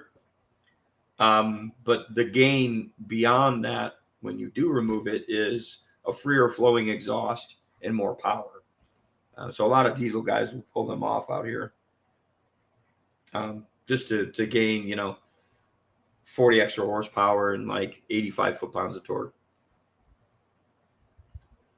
So there's a reason behind it. So having a muffler acts like adding like a suppressor. So when you remove it, yeah, in a way, removes a clog. Yeah, it depends on the muffler. Stock mufflers from the factory, yes, they're quite restrictive. Aftermarket mufflers, you can get aftermarket mufflers that breathe better, that still reduce the amount of sound, at least a little bit. They get a little bit louder, but not too much. But yeah, I mean, it's kind of a similar concept. There's the less restriction you have in the exhaust, the less effort the engine has to give to push that exhaust out.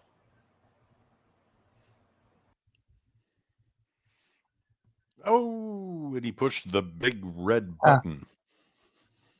You boomered.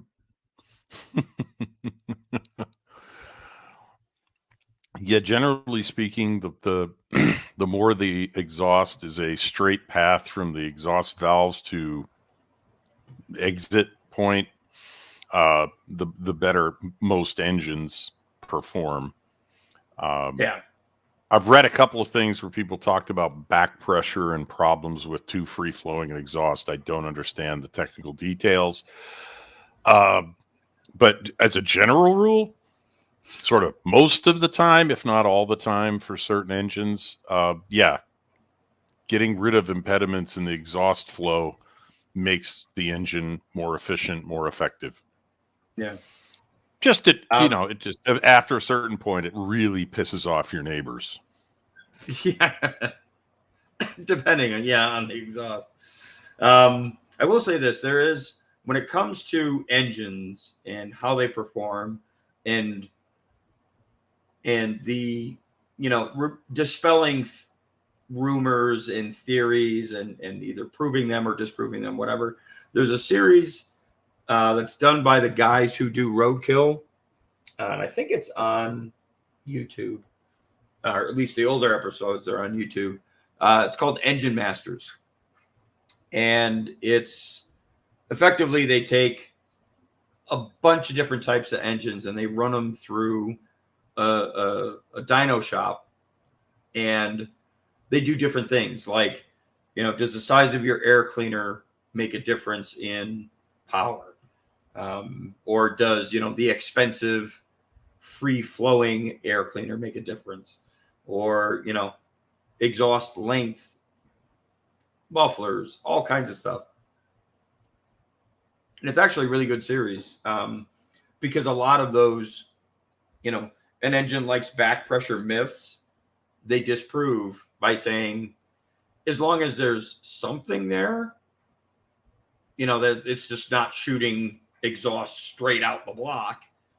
You don't need to have a specific amount of back pressure to create maximum power out of an engine.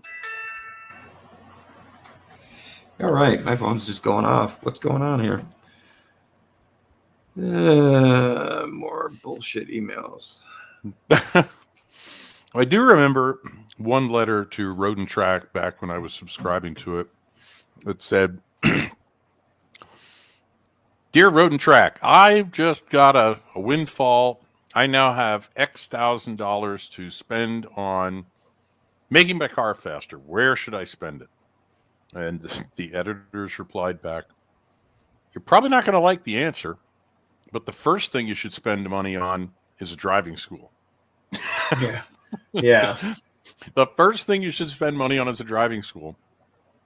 And the second thing you should spend money on is better tires. And then better brakes. And only then look at your engine, because 100 horsepower increase in engine power, 100 horsepower increase in the power of your engine will give you less than 1 second a lap at almost any track we can think of. Engine horsepower doesn't make your car that much faster unless you're doing drag racing. Then engine horsepower is king. You just have to figure out how to get it to the road and have the car not stand on its tailpipe. Well, and that's another kind of myth that's not necessarily true, because they say every 100 pounds of weight lost on a drag racing vehicle is 1/10 of a second in the quarter mile. Right. So you can maintain your horsepower and just shed weight and actually get quite a bit faster. Well, that was Colin Chapman's Formula One cars in the 60s. To a dangerous point, but yeah. To a it was a dangerous point. Yeah, about the only guy. I mean, even the guy who should never have had a problem driving one of those fragile cars died at the Hockenheim ring, Jim Clark. Yeah. They were lethal. And that wasn't even F1. That was F2. That was an F2, but it was made by the same guy and the same philosophy.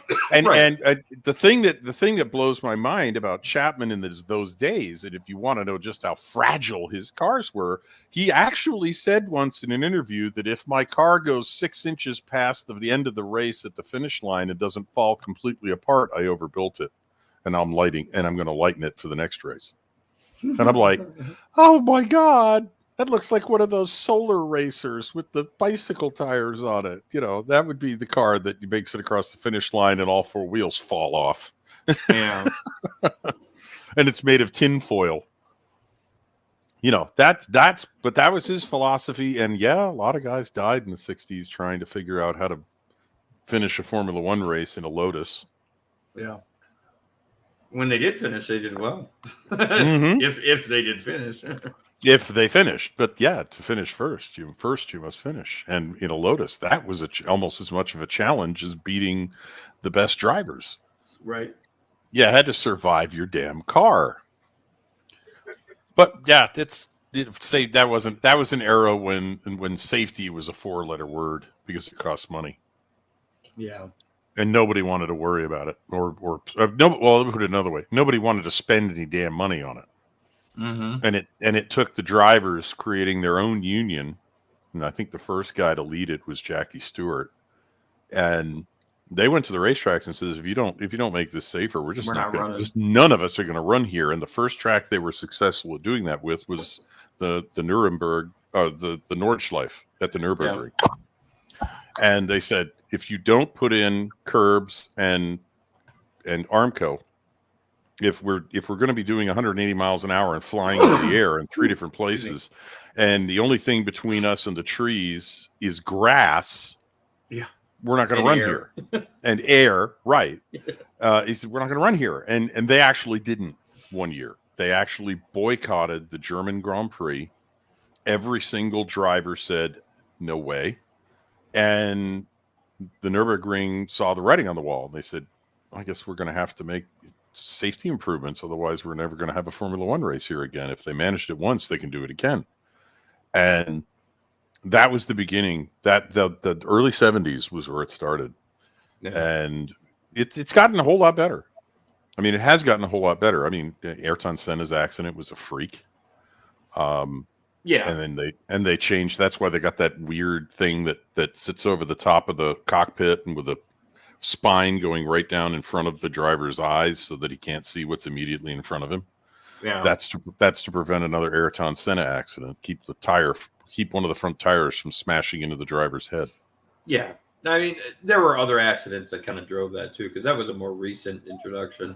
Part of the changes that they did make after Ayrton Senna, well, they had gotten rid of turbos.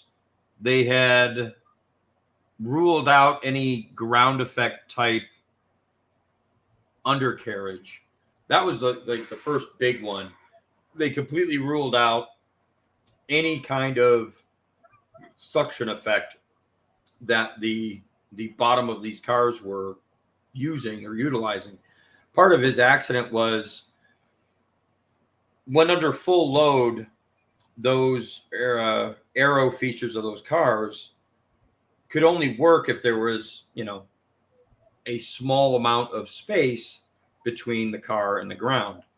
And at the track that he wrecked at, it's quite bumpy just before going into that turn. And he hit one of those bumps with a full fuel load, and it bottomed the car out, effectively eliminating any of the ground effect benefit that car had. So he went skidding off the side because he effectively lost 50% of his downforce. And it's a horrible accident, but the thing that they, and it's why I don't watch Formula One nowadays. It's such a high money sport that they push one end of the engineering and then eventually have to catch it up to be safe with, rules. And it's always led to accidents of some sort. And I think they're at the point now where the cars are, each team is $1 billion team, and it's just so over engineered. And everybody says, "Oh, these guys are the greatest drivers ever," and I'm like, no, they're not. They're effectively along for the ride for most of it, and they don't even have to shift. Like the car does 90% of the shifting, so all they do is just react to turns, right? And sometimes they get it wrong. But for the most part, it's just slot cars without the slot. Exactly. And it's a high-speed parade 99% of the time. I mean, right. At a lot of tracks, if you watch the pole qualifying session, you've seen the race. Yeah. Unless there's a disaster somewhere during the race. If you watch the pole qualifying session for a Formula One race, you know who's going to win. And you've watched all the exciting part of a Formula One race today. Yeah, pretty much. And I've watched a couple, and I'm like, oh my God. The only race that's any fun to watch these days is actually what used to be the most boring race to watch, which is Monaco. Because Monaco is such an old school, tight road course in a city of a track that modern Formula One cars are hard pressed to get around it. Even with all the driver's aids, and some spectacular nonsense goes on. And that's probably the only reason to watch that race. But that's like people who go to NASCAR races to watch the big wrecks. I'm like, can I move down? I don't want to sit over here. Let's see if we can answer this one. I can't help but wonder, what are your favorite car movies? He said, I favor The Driver and Mad Max Fury Road. Which Driver? Because that's actually a remake. The original movie was with Ryan O'Neal back in the 70s. I gotta look it up.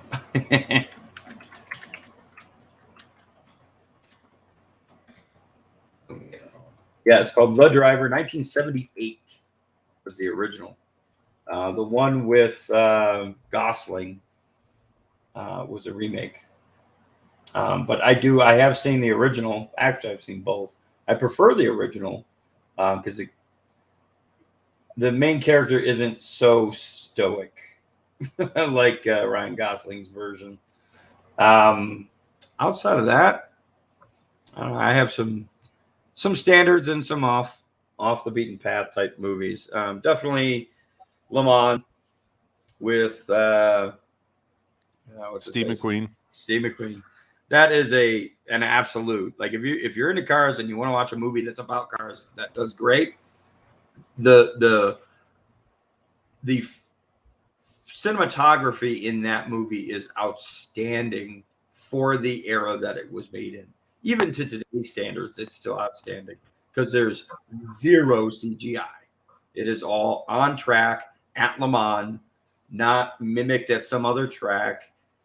And actually, a lot of the racers who raced at Le Mans in 1971 stuck around for a month afterwards to help with filming. So I thought that was very cool that all those drivers and teams stuck around to actually participate. Outside of that one, probably Grand Prix with James Garner.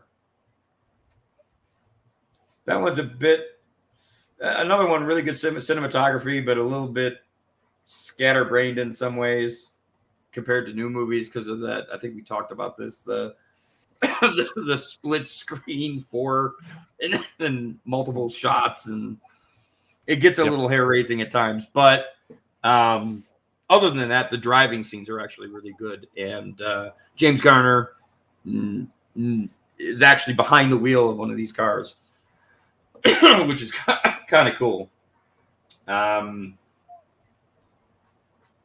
What else? Definitely the original Gone in 60 Seconds. Not because it's a wonderful story, but because it's half a movie and half a car chase. I would agree with the first two. I would agree. Le Mans, if you're into racing, is a fascinating movie. If you're not into racing, the story will make zero sense. Exactly. The cinematography is going to be amazing, but you're not going to understand why people are doing what they're doing because that's what a race team does. That's what it requires. Right. And if you don't get into racing, you're never going to understand why Steve McQueen comes back in order to not win the race, but keep one car behind him. Right, that won't make sense. Right. He's the blocker. Now, Grand Prix, I absolutely agree with all of it. And yes, by now, the split screen, multiple shots of the same thing replicated or multiple different things happening at the same time today is distracting. Top Gear used to do an homage to it every once in a great while. They do a 2, 3, 4 panel split screen of a shot they were broadcasting, but then they go back to just showing you the image because what happens is it just gets distracting. The way that the movie's being presented is distracting you from what the movie's supposed to be showing you, which in the end is a cardinal sin. But because it was brand new at the time, everybody went, ooh, ah, wow. The story's kind of cheesy and very melodramatic. But the best part of the story is the subplot of James Garner's driver who gets kicked off of a major team and is approached by a Japanese team, which is not Honda. In any way, shape, or form, it's not Honda, and James Garner is not the designer of the Eagle cars. Donahue, Dan Gurney. Oh, Gurney, Gurney. Yeah. Right. So this is not Dan Gurney designing his own car and putting a Honda engine in it. It's not that. Never was that. It's not that. That's for copyright and other reasons. It's not that. But it's an American race car driver approached by a Japanese automaker, and they want to break into Formula One, and they want him to be their driver because they like his balls. And that's probably the better figuratively, not literally. Figuratively, well, I should say his bravery. Yes, they like his bravery, and they know that they've got a hand grenade of an engine that's going to be right behind him because that was true at the time. Because they didn't have any. But it wasn't Honda. No, it wasn't Honda. But it's a subplot of the story that's actually quite entertaining. They have one of the greatest Japanese actors of all time playing the head of the race division of this Japanese company. James Garner was the real deal. He was the only guy they said was said of on the set that if he wanted to become a real race car driver, he could have. And he really was driving the car all the time on the track. Yeah. None of the other actors could drive it all the time. And the French driver was so bad, he was only allowed to drive the car in the paddock. He was not allowed on the track at all for any reason. That's how bad a driver he was. So that tells you the difference between Garner and his fellow actors. Steve McQueen was the real deal. He could have been a race car driver as well. So he does a lot of his own driving. Yeah. And well, Garner made his own racing team. I mean, Garner, I've seen the documentary on Garner's racing team. So most of those guys took racing pretty seriously one way or another. The movie I'd have to add, and I'm happy to be able to say that it's a new movie made very recently, is Ford versus Ferrari. Yeah. Because the on-track action is quite well filmed. It's not cheesy. Doesn't smack of CGI trickery. And it's a very much a story for those who are not incredible fans of racing or Le Mans. It is a story about two driven men who were driven by different demons. Three different driven men, because I've got to throw Henry Ford II in there. And all of them want something different, and they all come together to get out of this what they want. Well, two of them get out of it what they want, and one of them doesn't. And I won't tell you what it is because that would be a spoiler. But that is a really good movie about really interesting men. There isn't a soy boy in sight. There's an asshole, but he's not a soy asshole. It's a story. I mean, it's got all sorts of interesting elements to it. One of which is one of the world's greatest auto races of all time, Le Mans, the 24 Hours of Le Mans. One of the greatest drivers. Yep, absolutely. So that's and one of the greatest rivalries because it was simply a pissing contest in the beginning. Henry Ford was pissed off that Enzo Ferrari insulted him when he tried to buy Ferrari's company, and he vowed revenge. It's a revenge story. Yeah. And it's a true revenge story because Ford really did do their level best to bury Ferrari at this 24-hour race in the 1960s and pretty much succeeded because after Ford, it was all Porsche. Yeah, it's interesting that they really don't touch on the years after. And, for good reason, I guess. The story ends where it should end. Unfortunately, with the loss of an individual. But I would have liked them to at least add like almost a postscript to the movie stating what Ford continued to do for the next 4 years, which was, we're coming back. Oh, we've got a better car. Ferrari, go sit your ass down. We're going to win this again and again and again. And it's one of the few manufacturers that, other than Porsche and Ferrari many years ago, who went to Le Mans and just dominated for 4 or 5 years straight. Yep. That's absolutely true. And that might have been a great text over, Right. Ferrari went on without Ken Miles, or Ford went on without Miles, but with Carroll Shelby to win Le Mans 3 more years running. That would have been one line just before the credits rolled. And it would have given that this was the achievement of this team of people that built this car, developed this car, built this racing program. And I mean, that made Carroll Shelby. I mean, Carroll Shelby had a reputation after winning a class at Le Mans. That was a big deal. But Carroll Shelby became a legend because of the GT40. Oh, yeah. So, that is if you don't know this story, I can promise you it's a very interesting movie without having to be sitting going, I want to know what happened between Ford and Ferrari. That's all I want to know. No, this is about a whole bunch of really fascinating people. And it's a modern movie. I can't believe they made it as late as they did. This looks like a 1980s movie to me. Yeah. It really does. It looks like a 35-year-old movie. I mean, in terms of the acting, the storytelling, and all the rest of it. And the fact that it doesn't have a ton of CGI, they didn't map Le Mans and put all the cars and drivers into a sim racer and film that. This is the real thing. This is the real thing. These are real cars. Whether they made replicas, I'm sure. Well, at first they made replicas. They made replicas. The real ones are worth well north of $1 million today, each. But the bottom line is did they make a true replica? Did they actually put a great big monster engine in the Ford, and did they use the specs and the designs so that the car really would go 215, 220 miles an hour? And the Ferraris were equally sophisticated.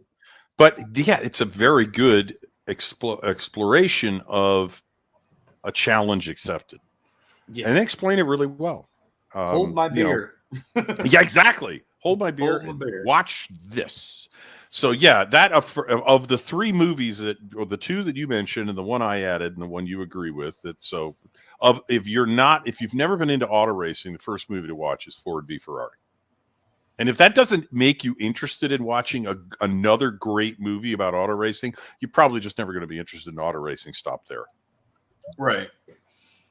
But if you're like, wow, I never knew there was so much that went on in making a car, developing a team, putting the right people in, finding the right driver, and all the things like this track is particularly problematic because of the length of its enormous straightaway. Wow. Which became a technical challenge. Well, it was. Now it's got 2 chicanes. It's got 2 bus stops in it. Yeah. But back then, yeah, your brakes cooled all the way off. And then you needed 100% of them at the end of the straightaway, and most cars didn't have much. Yeah. Or they melted them.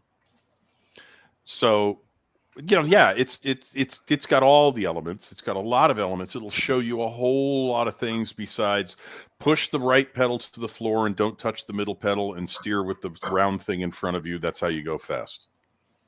If that's if that's your idea of auto racing, boy, have you got an education coming from Ford v Ferrari, because there's a hell of a lot more to it. And that's what they joking. That's what, by the way, that was the joking description of what most people thought of auto racing from the Skip Barber Racing School in our first Chalk Talk. I said, most people think the way you go fast on the track is that you push down on the pedal on the right, you steer with the round thing in front of you, you don't touch anything else, and you just go fast. And I said, yep, that's true, until you come to a corner. And then your life gets infinitely more complicated. Yep.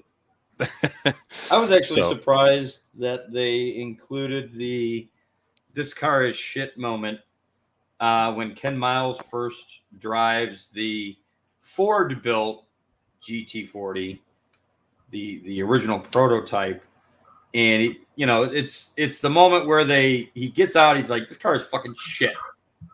It doesn't steer at speed. It lifts the front end off the ground and becomes an utter nightmare to deal with. And then they show them taping the streamers to the vehicle to find out what the aerodynamics are, because back then you didn't have massive facilities to do aerodynamic testing. You did it out on the track with a bunch of tape. Yeah, and somebody with binoculars or a telescope watching the car drive around to see and watching where the streamers were flapping. Yeah, exactly. Or driving next to it. Or driving next to it if you could go fast enough. You needed another car that fast. There's one other movie I got to add as at minimum an honorable mention. I like Ford v Ferrari better, but I have to say that one of the 2 drivers that this movie was about, was interviewed, and he said, "No, they got it 80% right." Yeah, and the actor who played that's Rush. Yeah, because yes, that is a wonderful story. There are a few things that Ron Howard, director, put into that movie that I winced at. But when they went and talked to Niki Lauda, who is one of the 2 drivers in the rivalry and one of the 2 stars of the film, played by an excellent German actor, who spent hours and hours with Niki to learn his mannerisms and his accent, because German and Austrian German have very different accents. Oh yeah. So he had to learn to speak English with an Austrian German accent instead of a German accent. Now I got to give the actor props for that. Daniel Bruhl. He spent hours with Nikki over several visits in order to understand the nuances of it. I mean, and I've tried to do accents, learn accents, and imitate people's voices for years, and it's easy to do the broad strokes. It's the details that get you in trouble, and that's why you never do someone's accent to them. You're hanging out with an Australian for the first time, don't try and do your Aussie accent, because they're going to look at you and go, "Look, mate, fair dinkum, you suck at this." I tried to do a Glaswegian Scottish accent to the director of product management of my company once, and the only thing he said to me was, "Don't quit your day job." Yeah, right. So, you know, I thought I had this nailed, and he just looked at me and went, "Don't quit your day job." You know, and then I knew what was coming after that if he kept talking. So I was like, I shut up. But yeah, he put in the time to get the mannerisms and to figure this out. And the movie's actually really good in terms of the cars, how hard it was to drive them, how crazy they were to drive, how primitive they were. And one of the things that Nikki brought to the table, which you reminded me of with "this car is shit," is he did that when he went to both of his first two teams. First to the team he bought his way onto, and he spent all night with his mechanics making the car faster. And then he got a ride with Ferrari, and he shows up at the paddock and just yanks his helmet off and goes, "The car is shit. It's terrible. It's a truck." And you can't say that. You can't say that in front of the commendatore. He says, "Well, maybe somebody should." Yeah, right. the impatient Austrian / German who doesn't brook any nonsense. He's like, "No, I don't care what you Italians think. This car's crap." So yeah, that's a fun movie in and of itself, and of course, there's a tragedy in the middle of it, which Niki Lauda recovers from magnificently. I've always admired him because heroically. I watched him racing in the 80s after his comeback, and I watched him go on to win two more world championships. The man was amazing.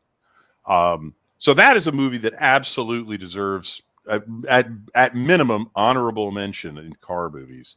All kudos to Ron Howard, who took the approach he used in Apollo 13, taking an incredibly technically complicated story and making it accessible for the audience without knowing anything, who don't know anything about rocket science. And they did that with Formula. He did that with Formula One, probably better than anybody else. The rest of the story may not be to your taste, but getting you to understand what was so dangerous about Formula One and driving those cars, and what you had to be able to do and had to be willing to do at the time, he does very well. He makes it really clear. So yeah, that's got to be. I would have to have at least those four. Don't ask me to rank them. That's beyond me right now. Right. Yeah, I'd say just those four are four of the best. You will not go wrong with watching any of them, depending upon your area of interest. Some may interest you more than others. They're all outstanding. Yeah. I would say actually my favorite scene in Rush isn't even on the track. It's the point where their car breaks down. Yes. And the two Italian, like they basically, "You drive our car, yes." You know, Niki Lauda, you're driving a car, Niki Lauda, yes. They're all excited, and he's driving like an old grandmother. Yeah, he's like, "I have no beautiful woman, no reason." And the beautiful woman who owns the car, who's letting him drive after it broke down, because she said, "Oh no, it's fine. It just had a very expensive service." He says, "Maybe, but not a good one." Yeah. So he's driving, and they want him to go faster. He says, "Why should it go faster? You want to tell the story? You want me to?" I interrupted. Oh no, that's you. Go ahead. You see, they said faster. He's like, "Why should I go faster? I'm not being paid, Right. and there's no reason to assume the risk. So I drive as I drive." And the beautiful lady next to him leans into him and says, "Because I asked you to." Do you always do what other people ask you to do? Do you always refuse to do what other people ask you to do? She said, "Who's asking?" And she said, "I am." Something like that. I'm paraphrasing. But she's giving him the full, deep, soulful eyes and fluttering eyelashes routine and letting him get a view up down the front. And he says, "Okay, then," in his mind. And you see him smash the clutch, do a double clutch down 2 or 3 gears in this little underpowered Fiat sedan, and he slams his foot to the floor on the gas in like second gear. The car rears back. The 2 guys in the back get slammed back in the seat. And they're both going, yeah! They're looking at each other, raising their arms like Italy just won the World Cup. And he is flying. And the next thing you see is her face. Holy shit, what have I gotten myself into? Yeah. And yeah, that is a wonderful scene. You see Niki Lauda's just the cold calculating computer behind the wheel going, what am I going to get if I go faster? What am I going to get? How much risk am I going to assume if I go faster? I mean, that was the way he was. He was that way to the end of his life. He was a consultant for teams because they wanted that.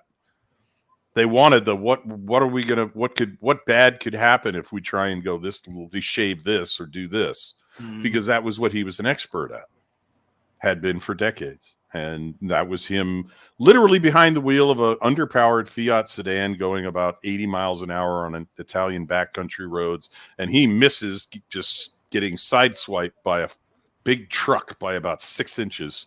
Yeah. And comes flying out onto the road in front of it, gets a big horn blast from it, and he doesn't even notice. He's focused on the road ahead of him. What is behind me is not important. Yeah. He says, I remember a pro race driver said it's safer on the racetrack than on the highway. Yeah, usually because on the racetrack you don't have cars coming at you. Yes. And everybody knows where they're going. Yeah. Yeah, you'd be that's surprised. That's absolutely true. Yeah. One of the things I try to do the most, you may notice it in some of my videos, is I try not to hit other cars, it's difficult with AI because they tend to break in really random spots. But I try to keep it realistic in the fact that, a lot of these cars when they were racing were at some point in time inches from the car in front of them or behind them. So it's, being able to recognize a braking point at the same point in time that the car in front of you is recognizing that braking point, and the 2 of you slow down and that distance between you and the car in front of you doesn't change. Like you're not braking too early or too late or too much or too little. Well, in Skip Barber, and I actually saw this in my first race, because the one time I was close behind a line of cars was the start at Bridgehampton. And we'd been told prior to the race in the pre-race meeting, if you're new here, just keep in mind, if you're at the back, because you're new, you don't have to be glued to the transmission of the car in front of you going into the first, in any braking point. Right. You can lift off just before you think you should brake and start to back off a couple of feet. When you notice the car coming at you because he's braking, get on the brakes. And guess what? You'll be right back behind him, right, because of your reaction time. Because it'll take you a split second to get on your brakes, and you will just close right back up. He says, if you stay right on him and he brakes where you don't expect, you will be on top of his transmission before you know it. So back off as you approach a braking point. And that's absolutely true. When you're racing the guy who's first and you're second, it's a little different. Yes. Right. Typically it's skill level changes how you react to the car in front of you. If you're towards the back of the pack, typically the drivers back there are at the back of the pack for a reason. Yes, they're driving. Because just let me say, they're driving bumper cars, not race cars back there. Right. So yeah, it's a different scenario. Like, you definitely, even when you start getting up in the top 10, depending on the length of race and whatnot, you're typically at the same skill level. So braking points don't vary too much because you know exactly. I know what his car is capable of. We're within the same series, so both of our cars should be within a similar amount of capability. So then you typically hit the brakes exactly when they hit the brakes.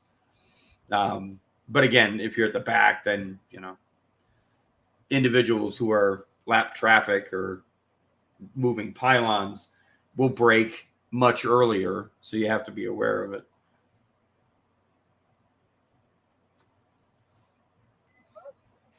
Woo. Woo. But yeah, that's the thing that to me that was the most complicated in driving on a racetrack wasn't learning to drive the track or learning to drive that car. It was learning to drive that car on that track in traffic.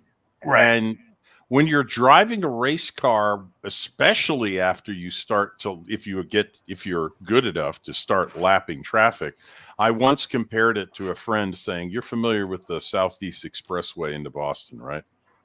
At one point you're doing 60 and there's people doing 75 next to you. And there's always one idiot who wants to do 55 in the right lane. Right. And then you come around a corner and the entire road is blocked by a traffic jam. That's what driving on a racetrack is like. There's a faster driver, a much slower driver. I'm lapping. We come around a corner and there's been an accident and the whole track is blocked. Yeah. And all of those things can happen on a racetrack. And you have to be cognizant of it and trying to think ahead about where you're going next. But you can still get caught out. And, sometimes you smash into a car because you came around a blind corner and they're right there because they're stopped. It almost happened to me at Lime Rock. And if you hit them, that's racing and a whole lot of expense to repair a car. Which is why they always say the only way to make a small fortune in auto racing is to start with a big one. Yeah.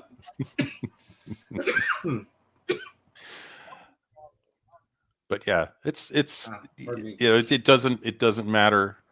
I mean, talent makes a difference, obviously. And as you go up in race series, people fall by the wayside because they don't have the talent for that kind of racing. Some of them leave open wheel and go to endurance because it just for some reason they get that better. They're good at maintaining a car rather than going flat out for 30 laps or 70 laps. They get the idea of it's a 24-hour race. Everybody's going to be in the pits at some point. Half of us are going to be in the garages at some point. Don't overstress the car. Then the brakes will last longer, the tires will last longer, and you won't break the drivetrain. And it's two different styles of driving. And some people are good at one and not the other. But then there's people like me who, I've got two results. One was a DNF and the other one was a DFL. And if you don't know what a DFL was, message me privately on Discord.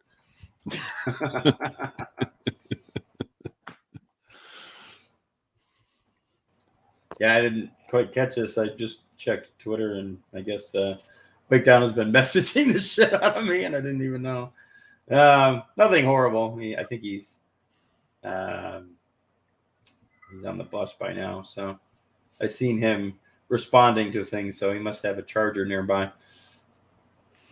Well, that's good. Yeah.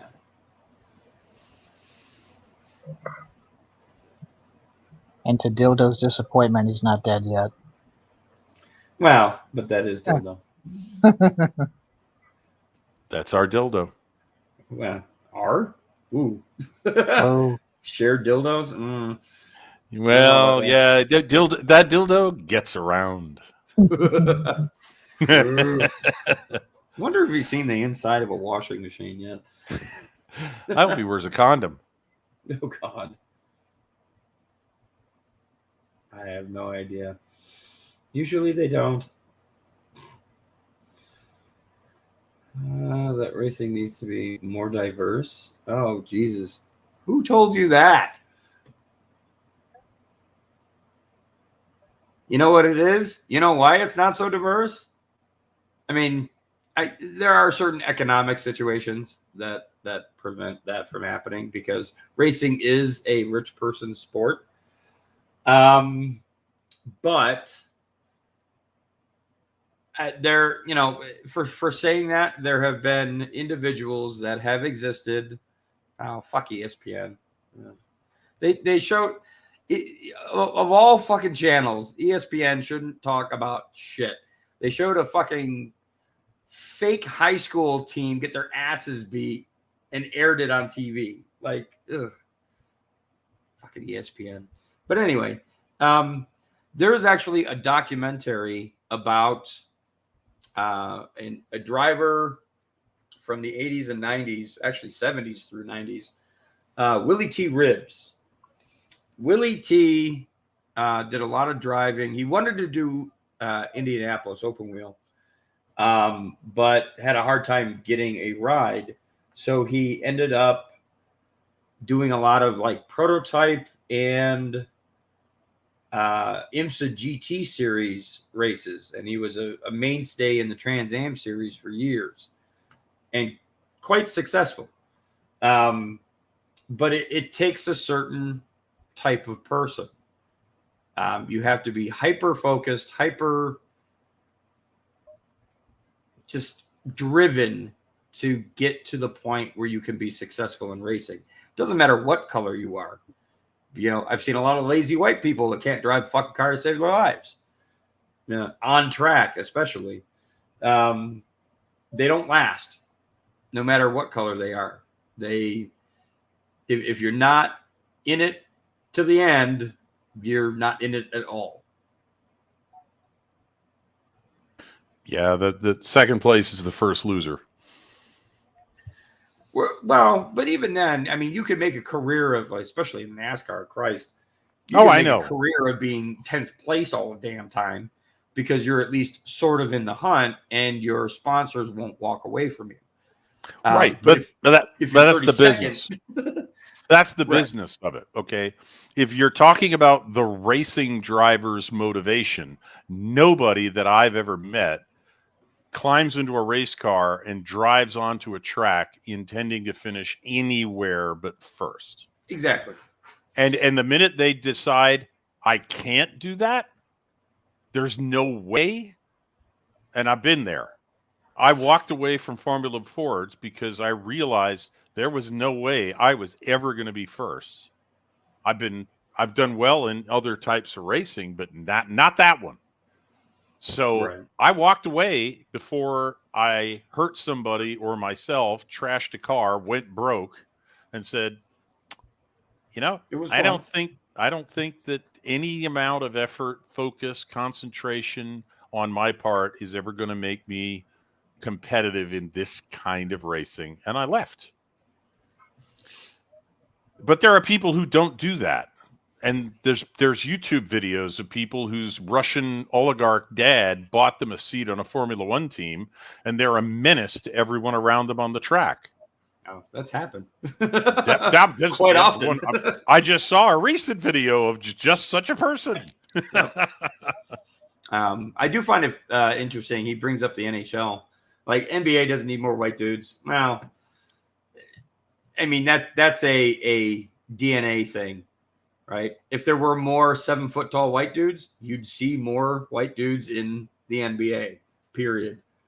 Of course they need to be able to play, but nonetheless, if the DNA of the average white person was 3 or 4 inches taller on average, yeah, you'd see more. That's just that's more a strategy thing than anything else. That's put the biggest guys out there, or at least the most capable. NHL, you pick a sport and I can name you a black person or at least a handful of black people that have played that were really good. NHL had Grant Fuhrer, Jerome McGinley, Brashear. I mean, there's a number of players that have played that were not white. Granted, you're not seeing half and half, but again, it's partially an economic thing because getting kids into hockey is expensive. But that's not the only thing. you know, because you can say for every person who was not white that showed up in those sports, they worked their ass off, period. And it's the same thing. Like, and I kind of laugh when the NFL is brought up, because it's never about, you know, wow, look at all those black receivers. It's why aren't there more black quarterbacks? I don't know. Ask the kids going into college or into high school why they don't choose to be a quarterback. Because their skill set doesn't necessarily fit the quarterback position. And even nowadays, you can say, okay, well, there's black quarterbacks in the NFL.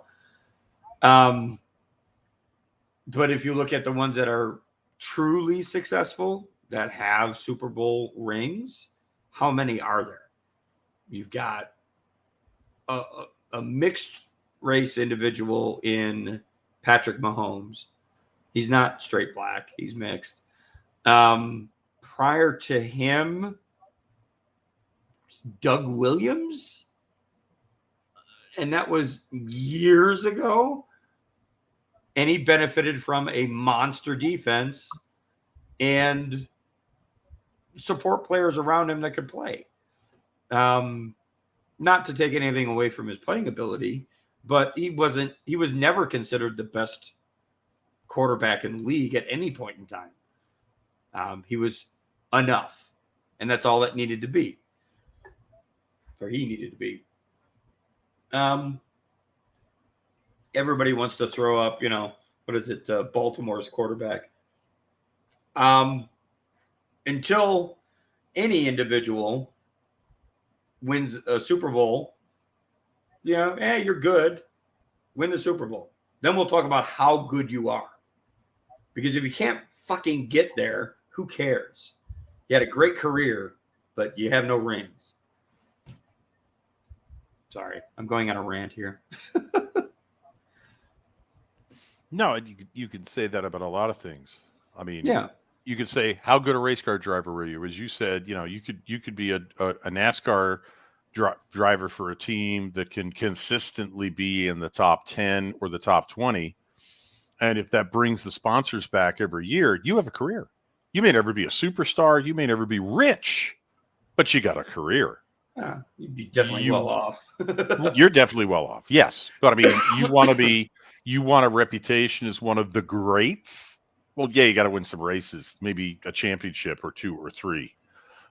Same thing goes in Formula Fords. I mean, but the most obvious one, and it's because it's been written about numerous times in Formula One, is Phil Hill. Mm-hmm. The stock phrase on him, it's gotten trite, is he was the greatest race car driver never to win a Formula One championship. For whatever reason, Hill never won a championship. He was a great driver. And he was successful with a number of teams, or really close to the front. But, you know, he had the misfortune in some respects of racing against some of the all-time greatest racing drivers that raced in Formula One in his career. So somebody's got to be second, and he's probably going to be pretty damn good if you're talking coming second to Jim Clark or Graham Hill at Monaco, or the Argentinian driver whose name escapes me. Pretty much anywhere. No, 50s to very early 60s. Oh God, I can't. I mean, he's but yeah, I'm thinking Tazio Nuvolari is earlier than him. He's Italian, but I think, but no. Juan Manuel Fangio. Oh, Fangio. Yeah. Fangio is the one I'm thinking about. Fangio was a genius in a car. He was incredible. If anybody was racing with Fangio in Formula One at the time, that he was at his peak, and he pretty much quit just before his decline started, I think, and then he went into business. So more power to him, and he lived at ripe old age in an era where very few drivers lived long enough to retire, never mind a ripe old age. Fangio was always almost always in command of one of the best cars on the grid because everybody wanted him. So he had his pick of teams, and you could have your pick of teams and still probably not be on the first team. And Fangio was very difficult to beat. Not impossible. It happened, but not often enough that people would pick off a championship here and there just because he screwed up or his car screwed up. So, yeah, I think that was Phil Hill's problem. He had some incredible drivers that he was competing against. And, hey, if you're of every single race car driver in the world, if you're the second best, that's pretty goddamn good if you think about it. But if you're a race car driver, that's not good enough. Right. So, he asked about did Danica Patrick ever win? So here's the column for wins. You got 1. 2008 IndyCar, and I don't even know what race that was. And that's it. 1 win over her entire career. Now, they don't list anything outside of wins. And you can see, let's see here, standings. The highest she was ever standings-wise was Toyota Atlantic Championship, 3rd. And then 5th and 6th and 7th in Indy. And when she switched over to NASCAR, 10th once. And everything else was 20-something. Or, God, how do you get to 108? Like, how do you do that? Being a woman driver. Well, yeah, but they only have so many cars on the track. Like, that's literally, you did so poorly, you finished worse than drivers who didn't even run the full series. And you ran the full series. Now, well, let's see here. How many? Oh, she only did 1 race. Still, how do you get to 108th in 1 race? Like, what the fuck? Danica was photogenic, female, and an absolute draw for sponsors. She was a draw for sponsors when she caused a 15-car wreck. Right. Because she was still a draw for the sponsors. Yes. Okay. She could cause a yellow flag that would screw up an entire 400-mile race at a NASCAR track. And their sponsors would just be like, how much more can we pay you next year? Well, yeah. And her biggest sponsor was GoDaddy. She had that towards the end of IndyCar and all the way through NASCAR. I think at one point she switched over to some feminine product, which, trying to get females to watch NASCAR. And of course that didn't fucking happen. It didn't work. No, because the females that do watch NASCAR really don't care about the feminine product so much. No, not the same way. No, they're more focused on what kind of beer did you bring? Yeah, right. Exactly. Yeah. So yeah, she was a marketing fucking nightmare. Well, she was a team manager. Oh no, I don't know about that, but I know she was a team manager's nightmare. Well, yeah, that too. Yeah. And it was none of the wrecks were ever her fault, which was hilarious. Of course not. Ever. No. No. Yeah. I don't know. And then there is a sizable. I think there's. I don't know. I couldn't give you a percentage, but I think there's a fairly sizable collection of fans that go to NASCAR races to a certain extent. Other racing venues and other series where they don't have a clue about what it takes to drive a car like they're watching around a track like they're looking at. They just want to see a crash. Yeah. And those are the people that will go, and they will always be, excited by somebody who has a tendency, Andrea De Cesaris in Formula One, Danica especially in NASCAR, apparently. And of course, NASCAR is not a hard type of racing to screw up in and cause a wreck, because those are by modern standards, those are 1930s race cars. They just have big freaking engines.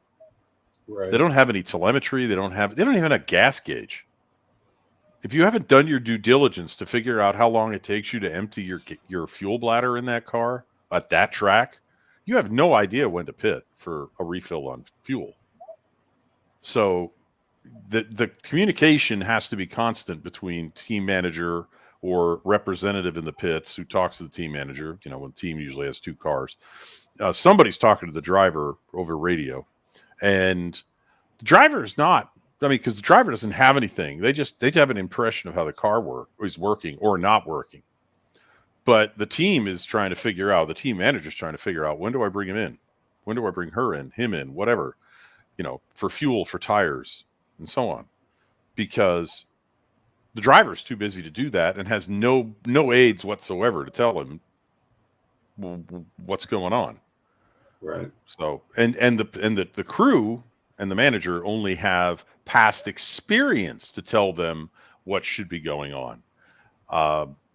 So it's a type of racing that's very, very close, very, very aerodynamically unstable. I mean, again, you're driving 120 to 220 miles an hour, bumper to bumper with 5 other cars or 4 other cars. And, you know, that's, if anything goes sideways with any of the 5 cars in question, it's a wreck. Right. And it's a big one. You know, when you're talking super speedways, it's spectacular. But it's the nature of the racing. You know, it's you've got to be. It's not so much. Yes, you can run the chicane faster than 99.999% of the people in the world. It's you can drive in rush hour traffic at 220 miles an hour without losing your cool. Yeah. Right. All right. Well, I think we're at the 4-hour, 15-minute mark. My eyes are starting to droop a wee bit. So, we're gonna let's give Colera. You still awake? Yep. All right, plug your channel, bro. Cool story, man. Cold Air, talk about nerd shit, pop culture, and gaming. Hopefully I get my Sunday stream started. I may have to start it earlier because I get too tired at about 10. So we'll see how tomorrow goes. We'll see if I can get anyone on. Yeah, well, send me a link. Let me know. Let me plug my link in the chat. There you go. You're a mod now, so you can do so. All right, and we'll switch over. Redshirt, what do you got going on? Well, you can find me on quite a fair variety of chat streams, on live streams as a mod. Say hello, I'll say hi back. Do my best to do so. I'm a frequent guest, regular guest on the MFR Cocktail Lounge on Foulball Productions Friday nights at 9:30 Central until whenever. I've been on the Wakedowns channel, and when he comes back, that may happen again. I've been on Pop Culture Archivist once or twice. But I'm more of a wrench than a content creator, although I do have an idea or two for that. So I might start pursuing something, and then I'll have a channel that I'll want to put out for you to go find hopefully some interesting videos. But until then, I'll be seeing you in a chat somewhere. Take care. Alrighty then.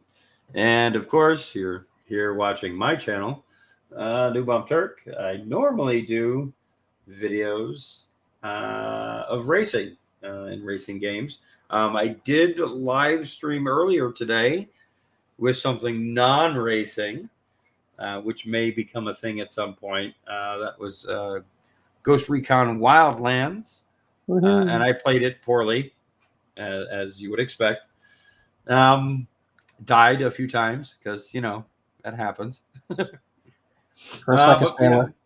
What's that? Curse like a sailor. Yeah, well, yeah, I swear a lot. But hey, my channel is not for kids. Just know this. That's right. Right? And that's all that matters. It's not for kids. But nonetheless, we're going to end it. And I keep getting messages from Wake Down. Just a note, Red Shirt. Wake Down has been sending you messages on Discord. So check the Discord and see if there's anything there. I am. Let's see his site. No, not DMs. No, I'm not seeing anything I'm tagged in at all right now on Discord. Maybe on his main channel. I'm on his channel, and I am also have a DM line open to him, and I'm not seeing alerts on either. Okay, I think it must have just been the because he sent one at what was it? 5:00 my time, which would have been about 2.5 hours ago, give or take, like 5:27. Yeah, the Walmart picture. Yeah, the Walmart picture and that. Outside of that, I don't know. But yeah, I mean, you can poke at him. He's awake because he keeps messaging me. I'll give him a poke. Yeah, so send him a message, see what he says. Will do. I don't know. He didn't say it was anything important. So, and Robert, he also said he continued paying for StreamYard. So if you need to use it for your streams, you can. All right. So in case you need that tomorrow. But beyond that, I think we're all set. Hopefully within a couple of days, we'll have Wake Down here and we'll get up to some serious shit or something. But other than that, for everyone that did visit, Linzer and that 70s who never made it back in. And I'm trying to think of who. Jens. Thank you, Jens, for showing up. There you go. And Pop Culture Republic. Yeah. And so Jack of All Casuals. Oh, yes. Very early. Jack of All Casuals was here. So thank you all for showing up. And we'll see you in the next time. Take care. Woo. Woo.